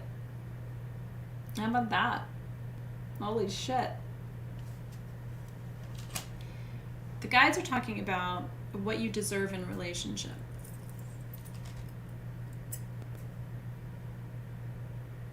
And claiming it, Nikki. If you honor that, if you see yourself as royal and sovereign, not in an egotistical way, but in like a, I'm here with a passion, a purpose, and a plan, and it's worthy of respect and admiration and support, then that will orient you toward your relationship choices. Feels important for you. I love that card for you. She looks very sovereign to me too. All right, Heather Shepman. Would love a reading for Heather. What does Heather need to know? She doesn't know right now.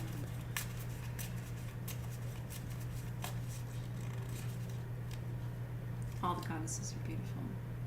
Here's Heather's goddess. And here's Heather's card.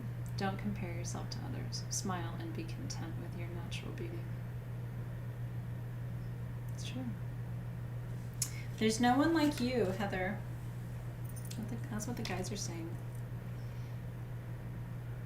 There's nobody like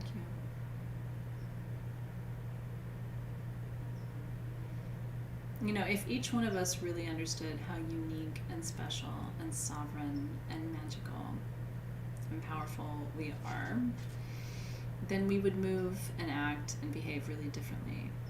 We act in less confidence because oftentimes, like, we kind of let the world dictate our value, don't you think?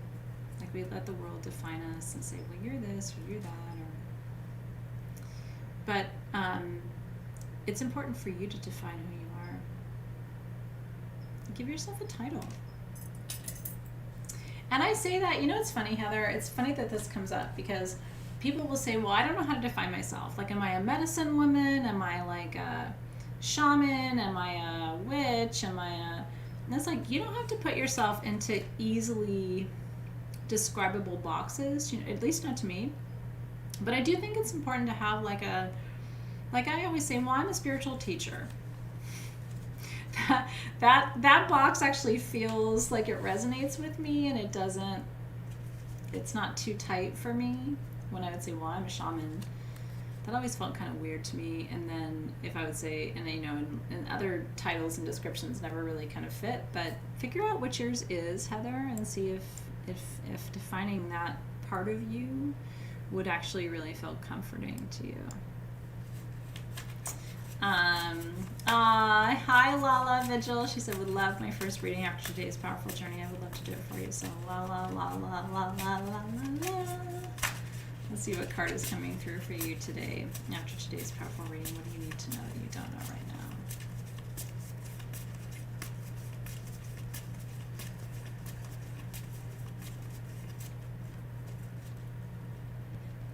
I'm always going to show you the picture first with this deck because it's just like literally every goddess is different, and I find it's kind of part of the medicine. So this is your goddess. And here's your card. Accept you don't lack for anything. The whole world belongs to you.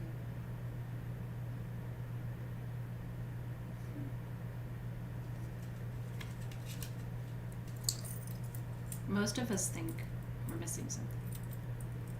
Have you noticed? I'll be happy when.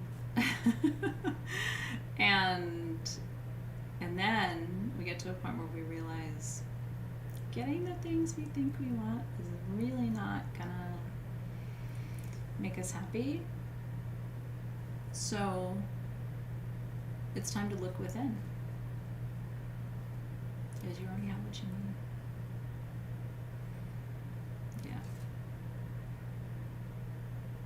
And then what you have to let go is anything that's an obstacle to that reality, right? So anything that makes you feel kind of less than or disconnected from or separate from, all of that has to be let go. Yeah. All right, Vanya says, I need to let go of much, so much. I wish to let go of even more. I'm not able to sustain it for very long. How do I learn once and for all to let go when I care when I care is so tough to let go? I know. The one thing I will never tell you is that this shit's easy. This shit's not easy. Right? I've been teaching classes like this for 10 years, and some of you have been here for almost the whole time. Some of you are brand new, and this is your first class. So that's not good, bad, or otherwise. It's just when you came on the boat. It's a constant process. You know, my shaman Vanya, who does ayahuasca with me, always says he's the roto-rooter, and he cleans the pipes.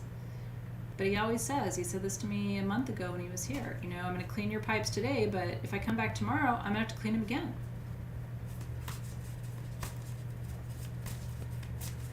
Shit happens, you're human. But letting go is a decision, it's not a process, right? It's just like I let go, I release it, I surrender it, I'm just going to be with what is. But it is so hard because it's the death of the ego. But once you realize that that's the natural process anyway, it does become easier. But when we care, we hold on. I mean, I lost my mom and I fell apart because I was holding on so tightly. It's like, I'm not going to pretend that letting go is easy. I would be lying. It's hard to let go, right? So Vanya, what does Vanya need to know today about surrendering and letting go that she doesn't know right now? It's tough as shit. Here's your goddess.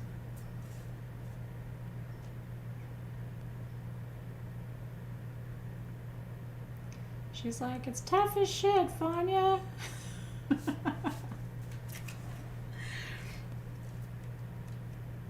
Pay close attention to your patterns. and let go of those that are merely reactions to life.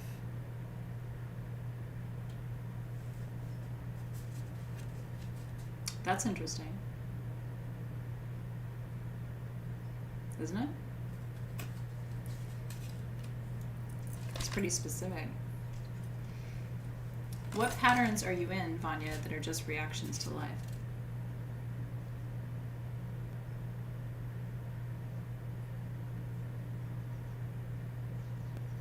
Okay, here's what the guides are saying. Notice when you're in old habits of reaction and change the reaction. It's interesting. So if you always react to disappointment like X, try reacting to disappointment like Y. If you always react to boredom like X, try reacting to boredom like Y. Different input, different output. Right?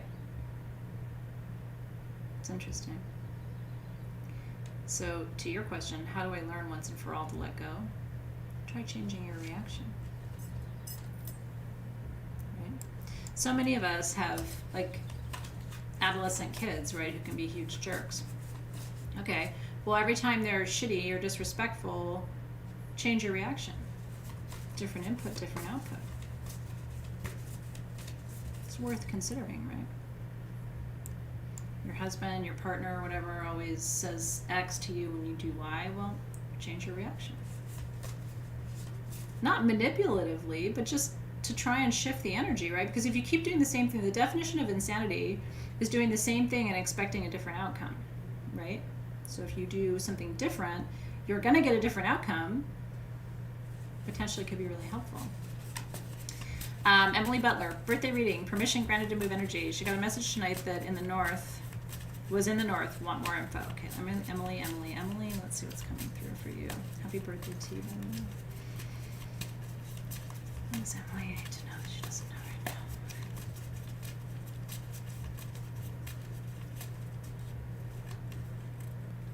Here's your goddess. I hope you don't mind me showing the art, but I just think it's super special. There is something in the image that I think is important. Let go of yesterday is what you do right now is more important. That's super North wisdom, don't you think? The North doesn't want you to get stuck. It's really easy to get stuck. The North wants you to keep moving, right? So let go of what used to be so that you can create something new. And then take it slow. Ease into it. Don't move too fast. Enjoy the ride. Every new year of our life, like birthdays for me are wholly sacred. They always have been. Like I really, when I know it's one of your birthdays, it's always such a joy and an honor for me to wish you happy birthday because it's like, it really is a new container. It's a new doorway. It's a new portal. It's a new opportunity, and it's an entirely new cycle. And it's a power day, right? It's a day that the whole universe decided that's when you got here. There's something special about it for you, right? I'm glad you guys like the deck. I seriously was in this little shop, and I was like, I have to buy this deck of cards.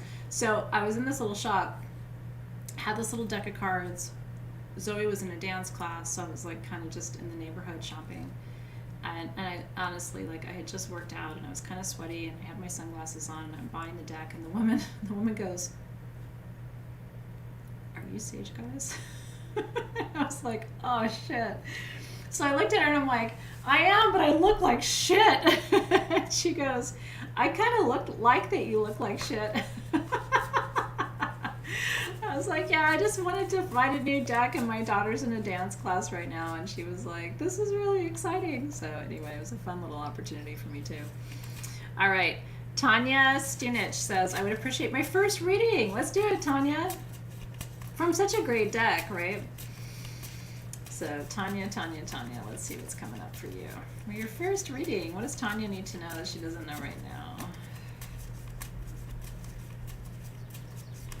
All right. Here's your goddess. This is one of my favorite cards of the night, by the way, Tanya. You are royal, you are sovereign. Honor this and let go of those who do not acknowledge it. Yeah. And the guides are saying stand in your power. Like, don't accept anything less than that. That's a very direct message for you. Don't accept anything less than that.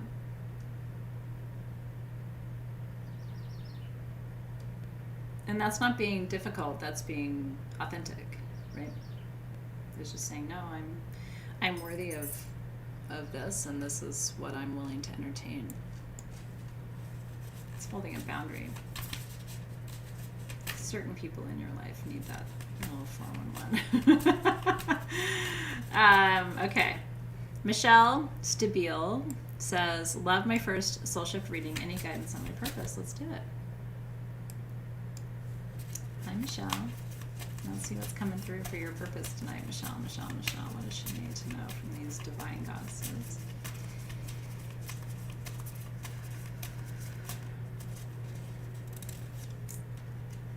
This is beautiful too.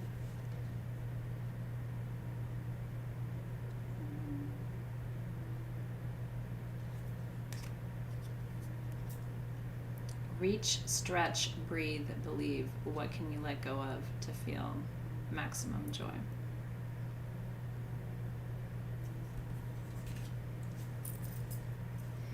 The guides are like, she needs to laugh. Are you not laughing enough? Are you taking it all too seriously? I seriously, like, I feel like you need to watch something funny or like just laugh and take a break mentally. That's the energy of this card for you. I mean, life is...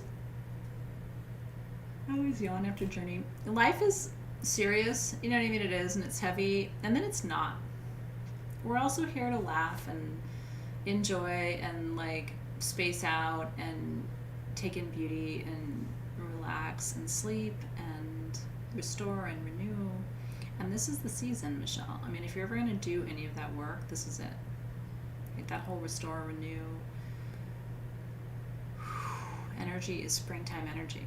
Then you go into summer and it's like boom, boom, boom. We got shit to do, right? So take this time to restore.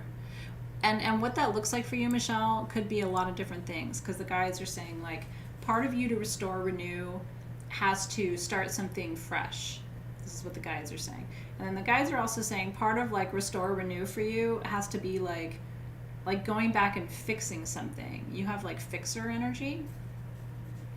So maybe you want to start something new, and maybe you want to go back and fix something you tried before, right? Does that make sense to you? All right, Lisa Cohen, I would love a reading tonight for guidance. I'm a bit overwhelmed with work and school right now. I bet you are. Permission to move energy is needed. Thank you. All right, Lisa Cohen, let's see what we've got going on. So Lisa, what does Lisa need to know? She's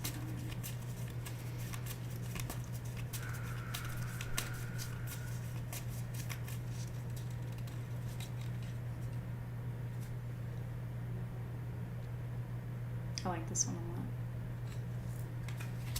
I would kind of want this one to be pulled for me. Reach, stretch, breathe, believe. What can you let go of to feel maximum joy? Yeah. What's interesting, Lisa, feels like past life stuff. So I'm just going to move a little energy for you. There's some stuff in your field that doesn't belong to you, so we're just going to kind of peel that, just a couple of layers of that off.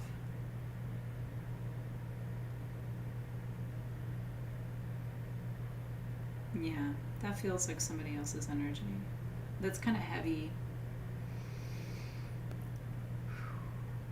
Watch if that doesn't help you with the overwhelm. Something that's overwhelming you doesn't belong to you. Here, give it to me. Here, I'll take it. Put it in my hand. Hold on, let me get my lighter. I'm totally serious. Any of you who want to, put some shit in here. Put it in the smoke.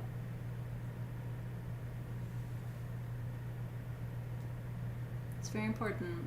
Don't carry other people's shit around. Put it in the bowl, let it go up with the smoke. It doesn't belong to you. Yeah. It goes boop, boop, boop. Please release it. Yeah.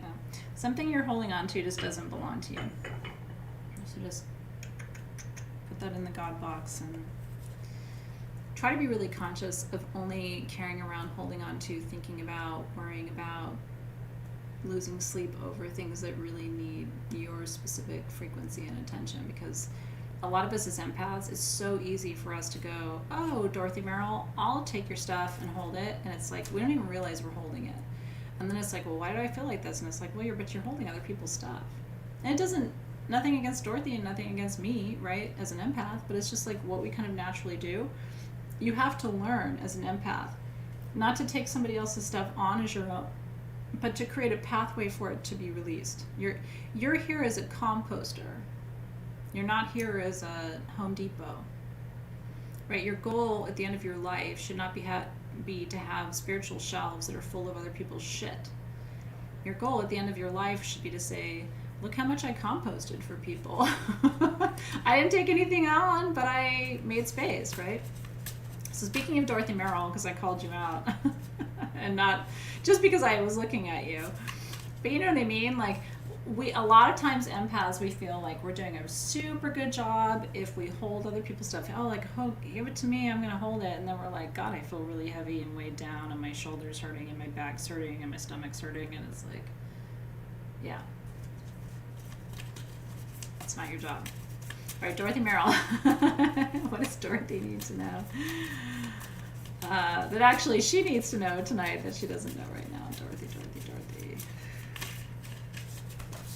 I just threw my cards all over all one. Dorothy.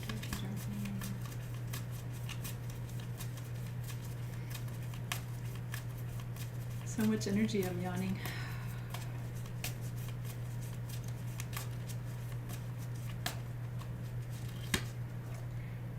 Here's your goddess. I think it's a new one, Dorothy. Isn't she pretty? She's beautiful. And here's the card. Stand in a garden and be thought free. Just for a moment.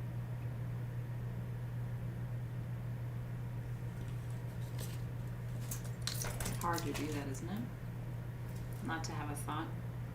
Or to have it and let it go. What would it mean for you to be thought-free? You know what the guys are talking about, Dorothy, is just how much is on your shoulders. People expect a lot from you, don't they? You know. But they are people's expectations. They're not your obligations. You know, once you realize you're really not here to fix people or change them, or the weight comes off your shoulders. So just let it go. Again, it's like, how do I do that? Well, you just say, I'm letting it go. My sage is still burning, by the way, so obviously some of you have some shit to let go. Just put it in the smoke. Put it right there. I'm all about it. I'm happy to take it from you. We are in a waning moon. Put it in the smoke. Put your anger, your sadness, your grief, your frustration, your resentment. Yeah, just put it right there. Don't hold on to it. Especially if it doesn't belong to you. It really needs to go in here real good for you.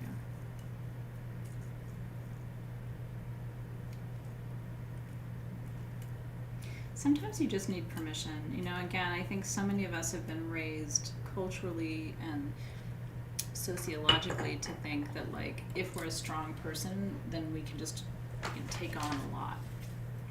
Even that phrase, and it's like, taking on is not strength, it's ridiculousness, right? Yeah, me too, Jessica.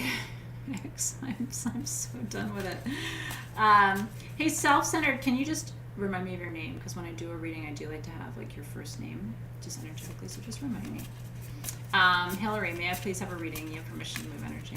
Let's do it. Hi, Hillary. Hillary, Hillary, Hillary. Let's see what's coming up for you today. What does she need to know that she doesn't know right now?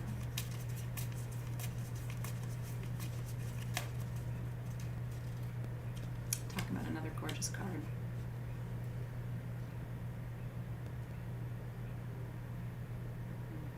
Beautiful, isn't it? You are supported, and you'll have helpers whenever you need them. Let them come. That's a gorgeous card, isn't it? And what a beautiful reminder. And it's also a lesson, because a lot of us have helpers and we're like, I don't need help, I've got this, I don't need anything, oh thank you, no, it's all right. And then at the end of the day, like, we really do need help. It's just, we think being strong means saying, oh no, I've got this. So what spirit guides are saying is help is coming to you from sources seen and unseen, and let that help arrive. Let it land. And just be open to it. And it may look like help you haven't noticed before. It may come in a different form this time. Yeah, but I think you're being sent some allies that are important for you. Okay. Isn't it gorgeous, Hillary? Super beautiful. Okay, get back up in the feed. Team SG, let me know when she gives me her name so I can read for her. Oh, Leah. There's Leah. Hey, Leah. It's my daughter's best friend's name, too, Leah. All right, Leah, Leah, Leah, what do you need to know in this moment that you don't know right now? Let's see what beauty comes for you today.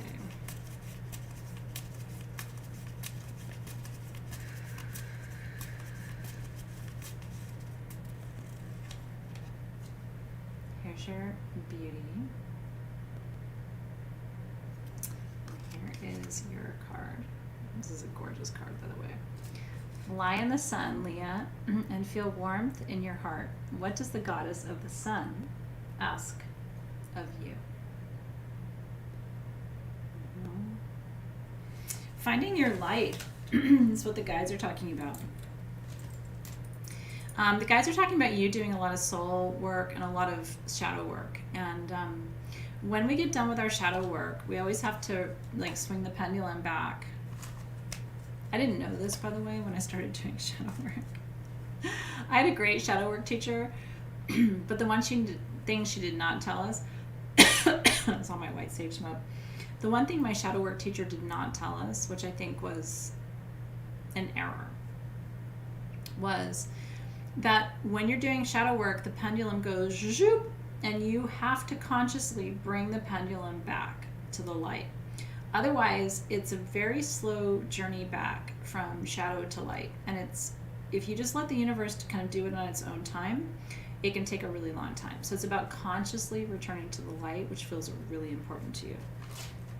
So work with the sun goddess. Now, this can look like a lot of different things, right? Sekhmet is a great fire power goddess to work with when you're swinging back to the light.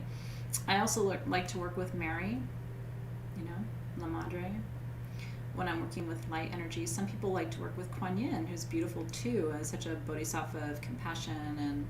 And Shakti can be a great light working energy too. So I don't know if any of these really resonate with you, Leah, but I would recommend any of those. Or if you have another light goddess that you're like, no, this is the one I have to work with, then just follow your intuition. But you're coming out of that, you're swinging your pendulum back from shadow work to light work. And it's important to make that kind of a conscious transition. Isn't it beautiful, Dot Longmore? I'm super into it. I'm so glad you guys like it. This is the deck, by the way. I don't get anything for showing it to you. I just found it at a little metaphysical shop. And well, Zoe was dancing, and I was like, I fucking love this deck. And the publisher is Rockpool. So I don't know if you can find it on Amazon or anything. But what I also like, too, is it's kind of a little small deck, so it's kind of portable. It was published in shit, I can't read that. 2020? I can't read it. My eyes are bad, honey. Yeah, Bridget's a great goddess too for the light. Yeah, totally. I would say that for sure. Okay, Katie Scudolari. Hi, Katie. I would love a reading, please, lovely. Hi with my little peacock emoji. Hi, Katie. How are you tonight, sweetheart? It's great to see you. Katie, Katie, Katie. Let's see what's coming up for you in the cards. What is Katie do now that she doesn't know right now?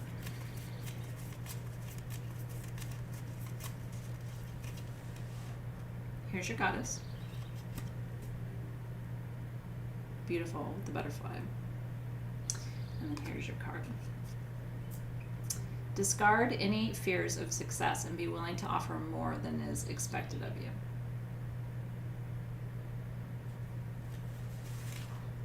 Are you afraid of success? You know what's funny is most people are. It's very hard for them to say it. You know, as a coach, I've worked with it for decades.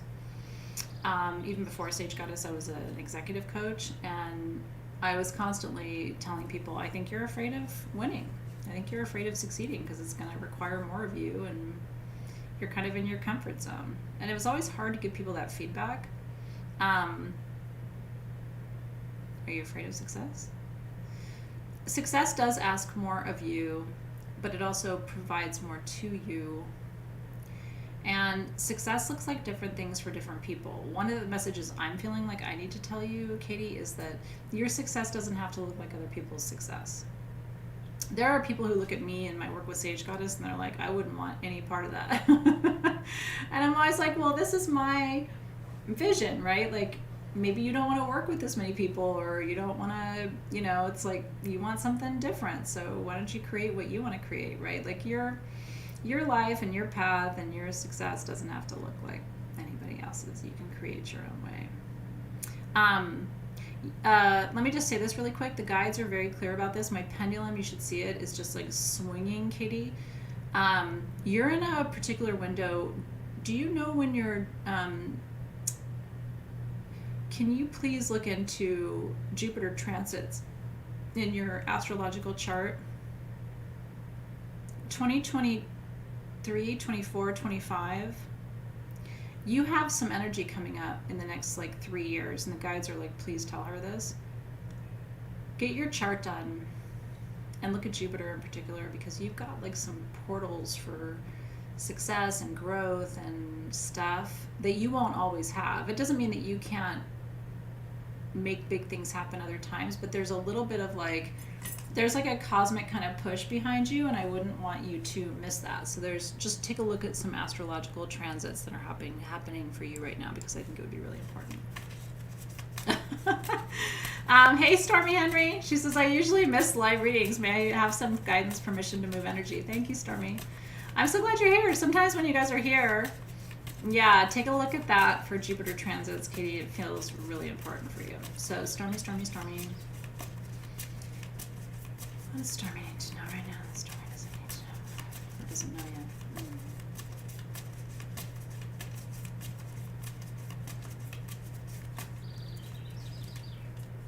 Here's your goddess. Beautiful. Arm outstretched. There's so much water in these cards too. Maybe that's why I'm drawn to it, because they're all in front of the ocean. So Stormy, if you don't release the arrow, your aim is all for nothing. Aim straight and shoot the arrow. Holy shit.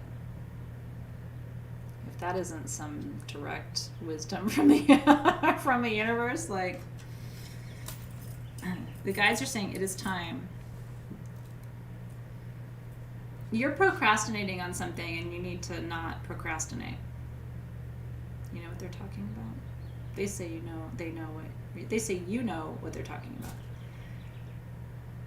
about. Whatever this is, like, you've been putting it off for a couple years. Is it fear? They're saying it's like self-doubt, but I mean, it's not. Self-doubt is usually not in service to us, right? Because self-doubt is us like trying to play it small because we're worried about the outcome. You got to get past that. I don't know what it is for you, but like, you just can't play the self-doubt stuff anymore. What's interesting is, Stormy, what they're saying is somebody else has told you this too. Isn't that true? This isn't the first time you're hearing this, is what the guides are saying. So I feel like I'm reinforcing an old message for you. All right, Tammy says, Athena, please see me. I would love some guidance. Am I doing the right thing for my family? Let me go to the cards because I have my own perspective. So I'm going to sit my Athena perspective aside and let's just hear from Spirit for a minute. I'm not always the smartest person in the room. Tammy.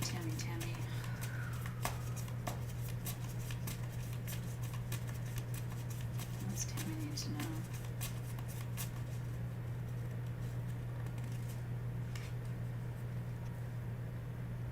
I wish I could take you somewhere where you would sit like that, Tammy, in a cute little dress in the water with a bunch of flowers around you. If I could, I'd transport you there. And here's the message. A river of love flows through you when you let go.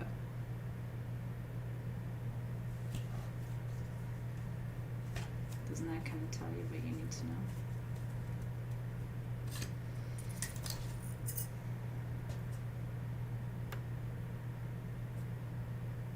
What the guides are saying, Tammy, is as long as you've surrendered, you're following wisdom. And you have. I mean, I think you have.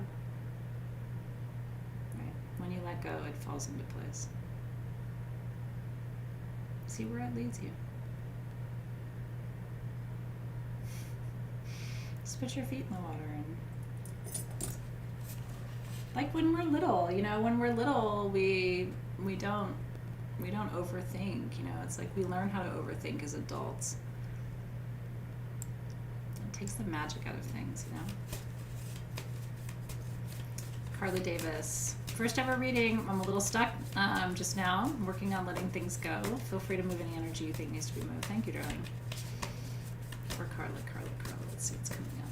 Are you guys enjoying this? I hope you are, because I just love these cards and I love you, and so it's so fun to have a new deck and some really fun energy. Carla, let's see what's coming up for you. What does Carla need to know that she doesn't know right now?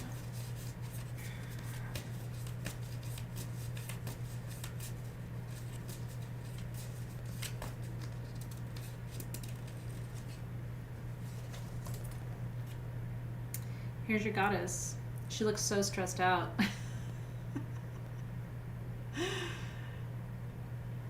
I'm just kidding. She's like totally just like floating in the water. I think she has a top on. That's a party.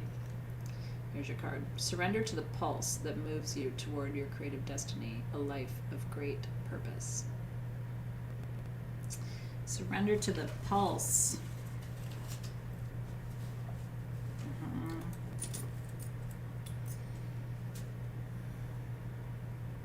Ask yourself that question. Is it moving me toward my purpose or away from my purpose? Keep taking a step is what the universe is saying to you, I think. When you feel stuck, take a step forward on the game of life, right? So when you feel stuck, it's like, let me take a step forward and let me ask myself, is this going to bring me closer to my purpose or further away from my purpose? If it's closer to my purpose, I'm going to do it. If it's further away from my purpose, I'm going to pause, right? Even a tiny step, but take a step. Because you're never stuck. It just feels like it sometimes. Do you have access to a body of water? Can you go float in it for a little while? I think it would help you. Just remember how, you know what I mean? Like, I haven't floated in a really long time. You know that feeling of like just being held by the water? It is a good teacher in the sense of like letting your environment hold you versus trying to control, because if you're trying to float and you're trying to control, those are counteractive impulses, right? You'll sink. Moni Carrasco's here. Would love a reading. Been so mad lately at my son. Need to release that. Permission to move this anger. Let's do this, darling. We all get pissed at our kids. I mean, seriously. Let's just do a gut check, can we? Raise your hand if you've never been pissed at your kids. We have unconditional love, but holy shit, they piss us off sometimes, right? All right, Moni, let's see what's coming up for you. God's Mom needs to know to move this anger.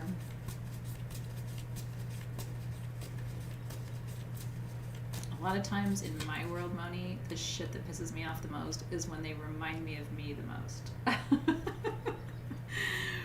Here's your goddess. Remember her? Does she look pissed at her son? I'm kidding.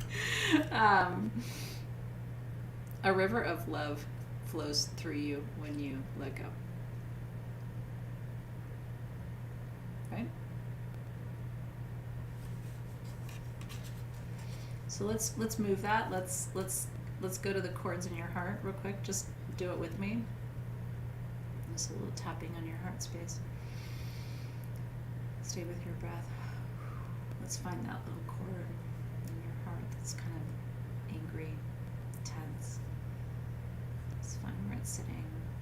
I'm looking for it for you, but you find it too.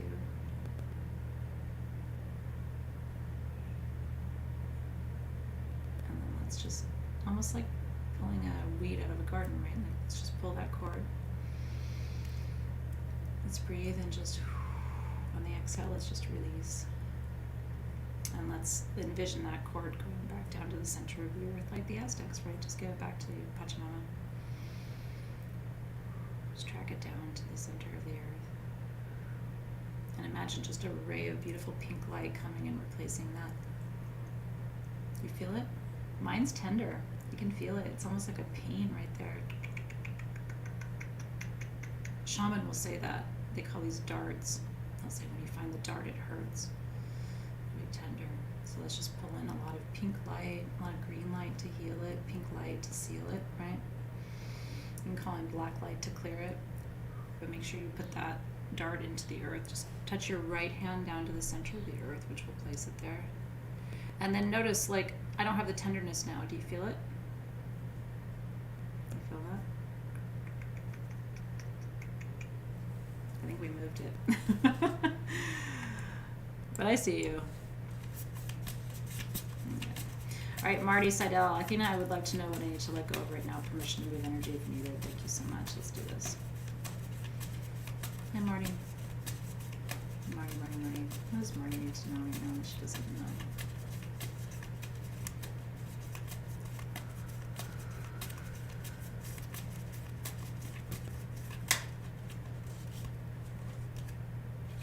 Here's your goddess.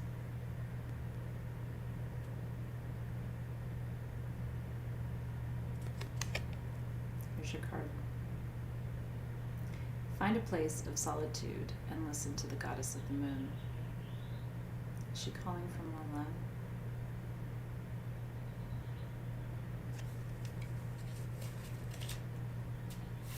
It's interesting, Marty, because the guides are talking about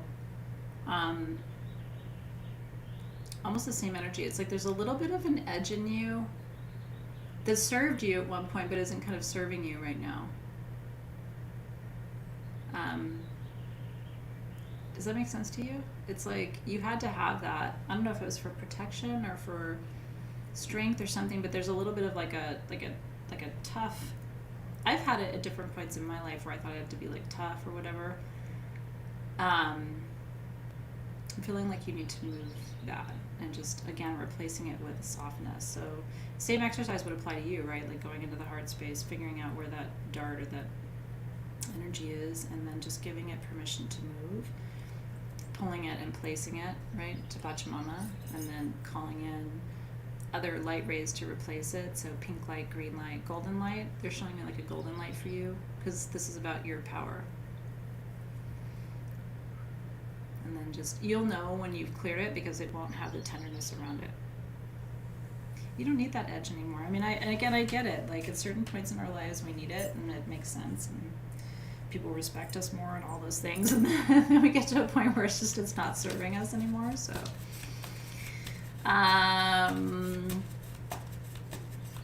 yes. I'm glad this is helpful. Let's see where I'm going now. Janine Gibbons. I would love a reading. What do I need to let go of to let more financial abundance flow in. I'm sensing a career shift, but I don't know where it's leading me. Can the guides give me a clue? Yeah, let's take a look. Hi, Janine. All right, where's the money, honey? Janine. What does Janine need to know about financial wealth and abundance that she doesn't know right now?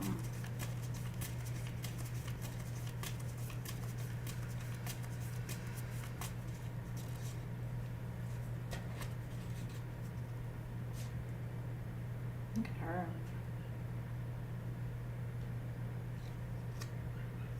Of course, it's all the water, right? Let go of all aversions. Aversions are things you don't like. Meet every challenge and flow with life.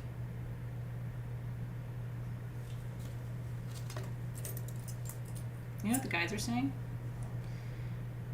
There's something, and I'm going to tell you this, for 90% of the people, maybe even like 95% of the people I work with, there's something on the subconscious that's blocking. Fear of money, and you may say, well, I'm not afraid of money. It's not conscious. It's like having money might change your life. It might require more of you. It might be scary. People might judge you. People might, I don't know. But people have like super deep and sometimes past life, subconscious, limiting beliefs. So let go of that. If you find yourself judging people who have money, this is a good clue. I'm not saying you, Janine, but like when people come to me and they're like, I don't know, I don't have any blockages. And I'm like, yeah, but you're super judgmental of people who have money, right? And they're like, oh, I kind of like, zing, that's where it is. I don't think that's the case for you. But this feels either like past life to me. So instead of going to the heart space, we're going to go to the solar plexus because money stuff is all right here. Money stuff is about worthiness. It's not about love. It's about worthiness. So then I want you to go in here to the solar plexus and I want you to find the dart, right? Like where's the, and again, look where it's uncomfortable. Push until you find a spot where it's like, ooh, it's a little tender there. I'm going to help find it for you. This is everything we learned in Mexico, right? Find it. Pendulum is going to tell me. Yeah, I think I found it. It feels to the right of my belly button for you. And then, yeah, so then with your right hand, I want you to go in and just remove, and then down to Pachamama. And then we're going to call in, again, we'll call in golden light, green light, abundance, love, just to replace that little pocket of energy and move that out of the way. Sometimes when we do big energy work on the solar plexus, you can have kind of like a loose stool later, so don't, or have gas or something. I just always have to tell people that because when we move, and like if I move stuff in your heart space, you can have like heartburn, but down here you can get like kind of farty and have like loose stool stuff when we get in there and kind of move energy around. But I do think I found it. So it's just about giving that back to the earth and then replacing that with a really beautiful stream of golden light or green light or I'm also feeling like a lower chakra light for you. Like it's safe to be abundant. So maybe like a red light would be good for you. That gets into that subconscious programming. All right, let's do a collective read, shall we? It's 6:15. By the way, if you had to leave, I know you can't come live with me. I mean, I would invite you, but I know you have like families and things you have to do. Did I make up a new word? I think farty was a new word for me tonight. But you know what I mean? Like you can get kind of gassy when we move energy in the solar plexus. So just don't want you to be like, why am I farting and stuff like this? And it's like, well, I moved some stuff.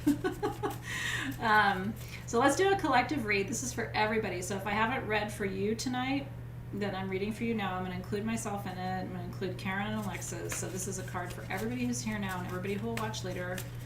The card for the collective. So we're in a waning moon. What do we need to let go of, surrender, release? During this really powerful Beltane portal, I mean, there's all kinds of energies around of like desire and passion, but also like growth and expansion, and it's just a lot in the field right now. So what do we really all need to collectively let go? What do we need to know that we don't know now for the collective social?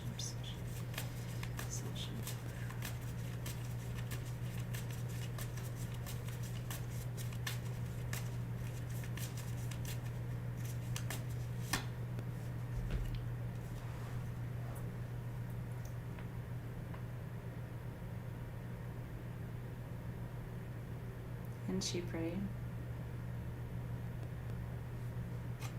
It's a sweet message too. Don't compare yourself to others. Smile and be content with your natural beauty. Even if you're farting. I'm just kidding. It's true. It's still beautiful if you're farting. But it's really true. Don't compare yourself to other people.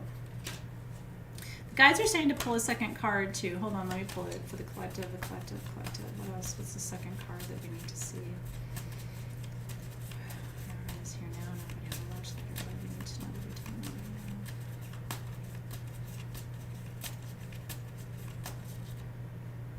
now. There she is. Here's the second card. Control your emotions, feel them, shift them, elevate them, be a master. That's a good one. It puts you in the driver's seat, right?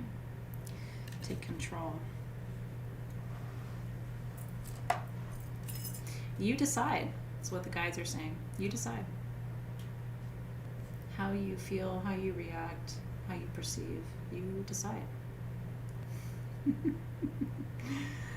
And however you do it is unique to you and powerful to you. I often feel like, I don't know if this makes sense to you, I often feel like one of my main jobs is to remind you of your own power and sovereignty, because most of life is designed to make us feel like we're not powerful and we're not in control, and not that any of us is in control, but that we aren't calling the shots. And the reality is you are. And you're powerful enough to do that, you're smart enough to do that, you're experienced enough to do that, and in fact, that's why you're here. And you don't need permission. You need to just do it, right? Decide how you're going to proceed and proceed without waiting for permission. A lot of times I feel like that's my job, just to remind you of that. So, yeah, those are your two messages for tonight. Control your emotions, be a master, and don't compare yourself to other people. I will also tell you this, and maybe it comforts you, because I work with so many people around the world, right? There's like 2 million people in our Sage Goddess community. Nobody's figured this out better than you. People aren't better than you, they're not smarter than you, they're not ahead of you. It may look like it on social media, but they're not. So do you, stay in your lane, but don't compare yourself to other people. You're actually much farther ahead than you realize you are sometimes, but you don't give yourself enough credit, and nobody comes around to tell you that. You know what I mean? So I'm here to tell you and kind of fill your cup and tell you you're in the right place at the right time. You've got what you need. The magic's in you. Make your own choices. Don't compare yourself, and own your power. Because everything in life is designed to convince you that the opposite is true. And that's some bullshit. Nobody's doing better than you. Nobody's got more than you. It's just perception. You know what I mean? Move that shit around, honey. You don't know what's going on behind the scenes. And people are masters of illusion, you know what I mean? Like, they are. And especially with social media, I feel so bad for my kids trying to grow up in this, because it's like everybody's putting on this like, oh, my life's great kind of thing, and it's like, don't be a victim to that. You know what I mean? Just trust that you're on the right path at the right time. And then use your gifts of discernment to know what's true from what's not. And Spirit will show you. But the reality is you're right where you need to be, and you have everything you need to manifest your gifts. But the most important thing you have to do is let shit go. Let the past go, let your anger at your kids go, let your partnership situation shit shows go. You know what I mean? Like, just release. And if you don't know how to release, and you haven't, if you're new, just literally blow it into your hand and put your palm on the ground. It's not that hard. It's not rocket science, releasing. You know, light your sage and put it in the smoke. Blow it into your hand and put it on the ground. Take a crystal, right? Whatever you have, put it into the crystal, bury it. Go grab a leaf off a tree. I've got an olive tree right here. Write down the shit you want to let go, bury that. I mean, there's 1,000 different ways to do it, but don't hold on to stuff because you weren't meant to. And that is the secret to it all. People who are sick and really heavy in their bodies, like seriously overweight and heavy and tense and sick and aren't sleeping and all those things, they're holding. They're like this. They're clenched. People who are grinding their teeth. I was talking to my friend from when I was in my 20s. I've known him all my life, and he's a dentist, and he's like, Athena, everything you teach, like, I see it in my clients who like grind their teeth, and they grind their teeth till they're, you have to put like guards in their mouth to keep them from grinding their teeth. It's just energetic shit. So just into the earth, into a stone, write it down on a leaf, let it go. You have the full moon to the new moon to do that every month. That's your releasing window, and it's super, super important. And it doesn't have to be complicated. It can be super, super simple. Blow it into a stone, bury it. But don't carry it around, because it'll start sitting in your body, right? And that's how you start going, why is my shoulder hurting? I never had an injury. Or why is my sciatic nerve so bad? Or why am I cleaning my teeth like this when I'm sleeping? You know what I mean? It's like because you got shit and you're not letting it go. And it's in your body, and I can see it when I meet people. I can see it in their eyes. I can feel it in their heart. It's like, fuck, I just want to, especially it's hard when I don't know somebody. Like I meet somebody and I can just tell there's in their body, and it's just, you want to just grab it and so you do it for you, and then you teach people in your life how to do it, and it creates a cycle of just people who are able to move energy through. My ability to move energy is not a superpower. It's a practice, right? So you can do it too. I'm not special. But if you're grinding your teeth, it's like a huge sigh that you got some shit you need to let go. So thank you. Yeah. Oh, I love that. Melissa said, write it on a piece of toilet paper and flush it. Honestly, that's the best suggestion of the whole damn night.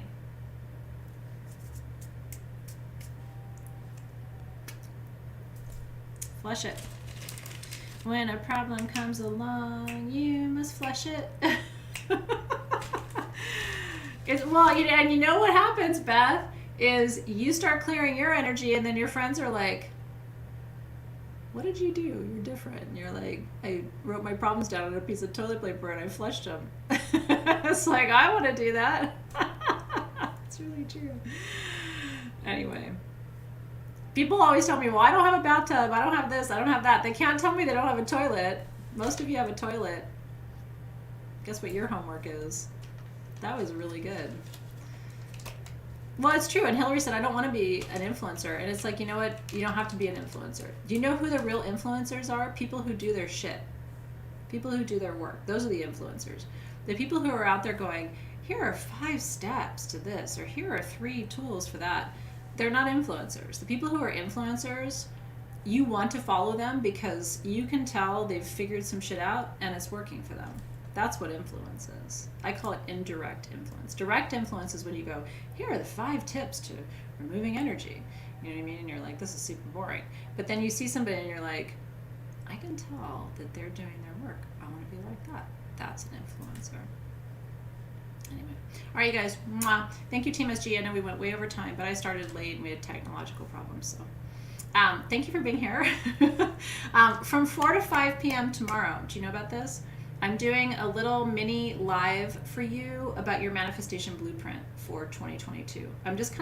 It's kind of like X marks the spot. You are here to show you how we're building this manifestation blueprint this year through your intuitive gifts. So if you want more insight into that, it's an optional class. You don't have to join. There's no pressure. And you can always go back and watch it later. Like if you're like, I'm just too busy, I can't do that. It's totally okay. But I will be live with you from 4 to 5 p.m. tomorrow talking about the manifestation blueprint and answering your questions. So I'm here for you for that. If you don't want to do that or you're not able to join that, then I just want to wish you a really great Thursday. And Team SG, we appreciate you. That's right. You betcha. All right. We'll see you soon, everybody. And I will see you for session 4 when we're going to be painting with ochre, which is a traditional African paint. And then I want to show you what I'm doing with mine. You can actually make it into, because you got a little fabric triangle with your tools this month. Once you're done decorating it with me with the ochre paint, then what it can become is an altar, and you can actually build this into a grid. So it's just one idea, one inspiration for next week. I'll be giving this one away during class and making my own. So stay tuned for session 4, which is next Wednesday, which is our last session for Africa. And have a great rest of your evening.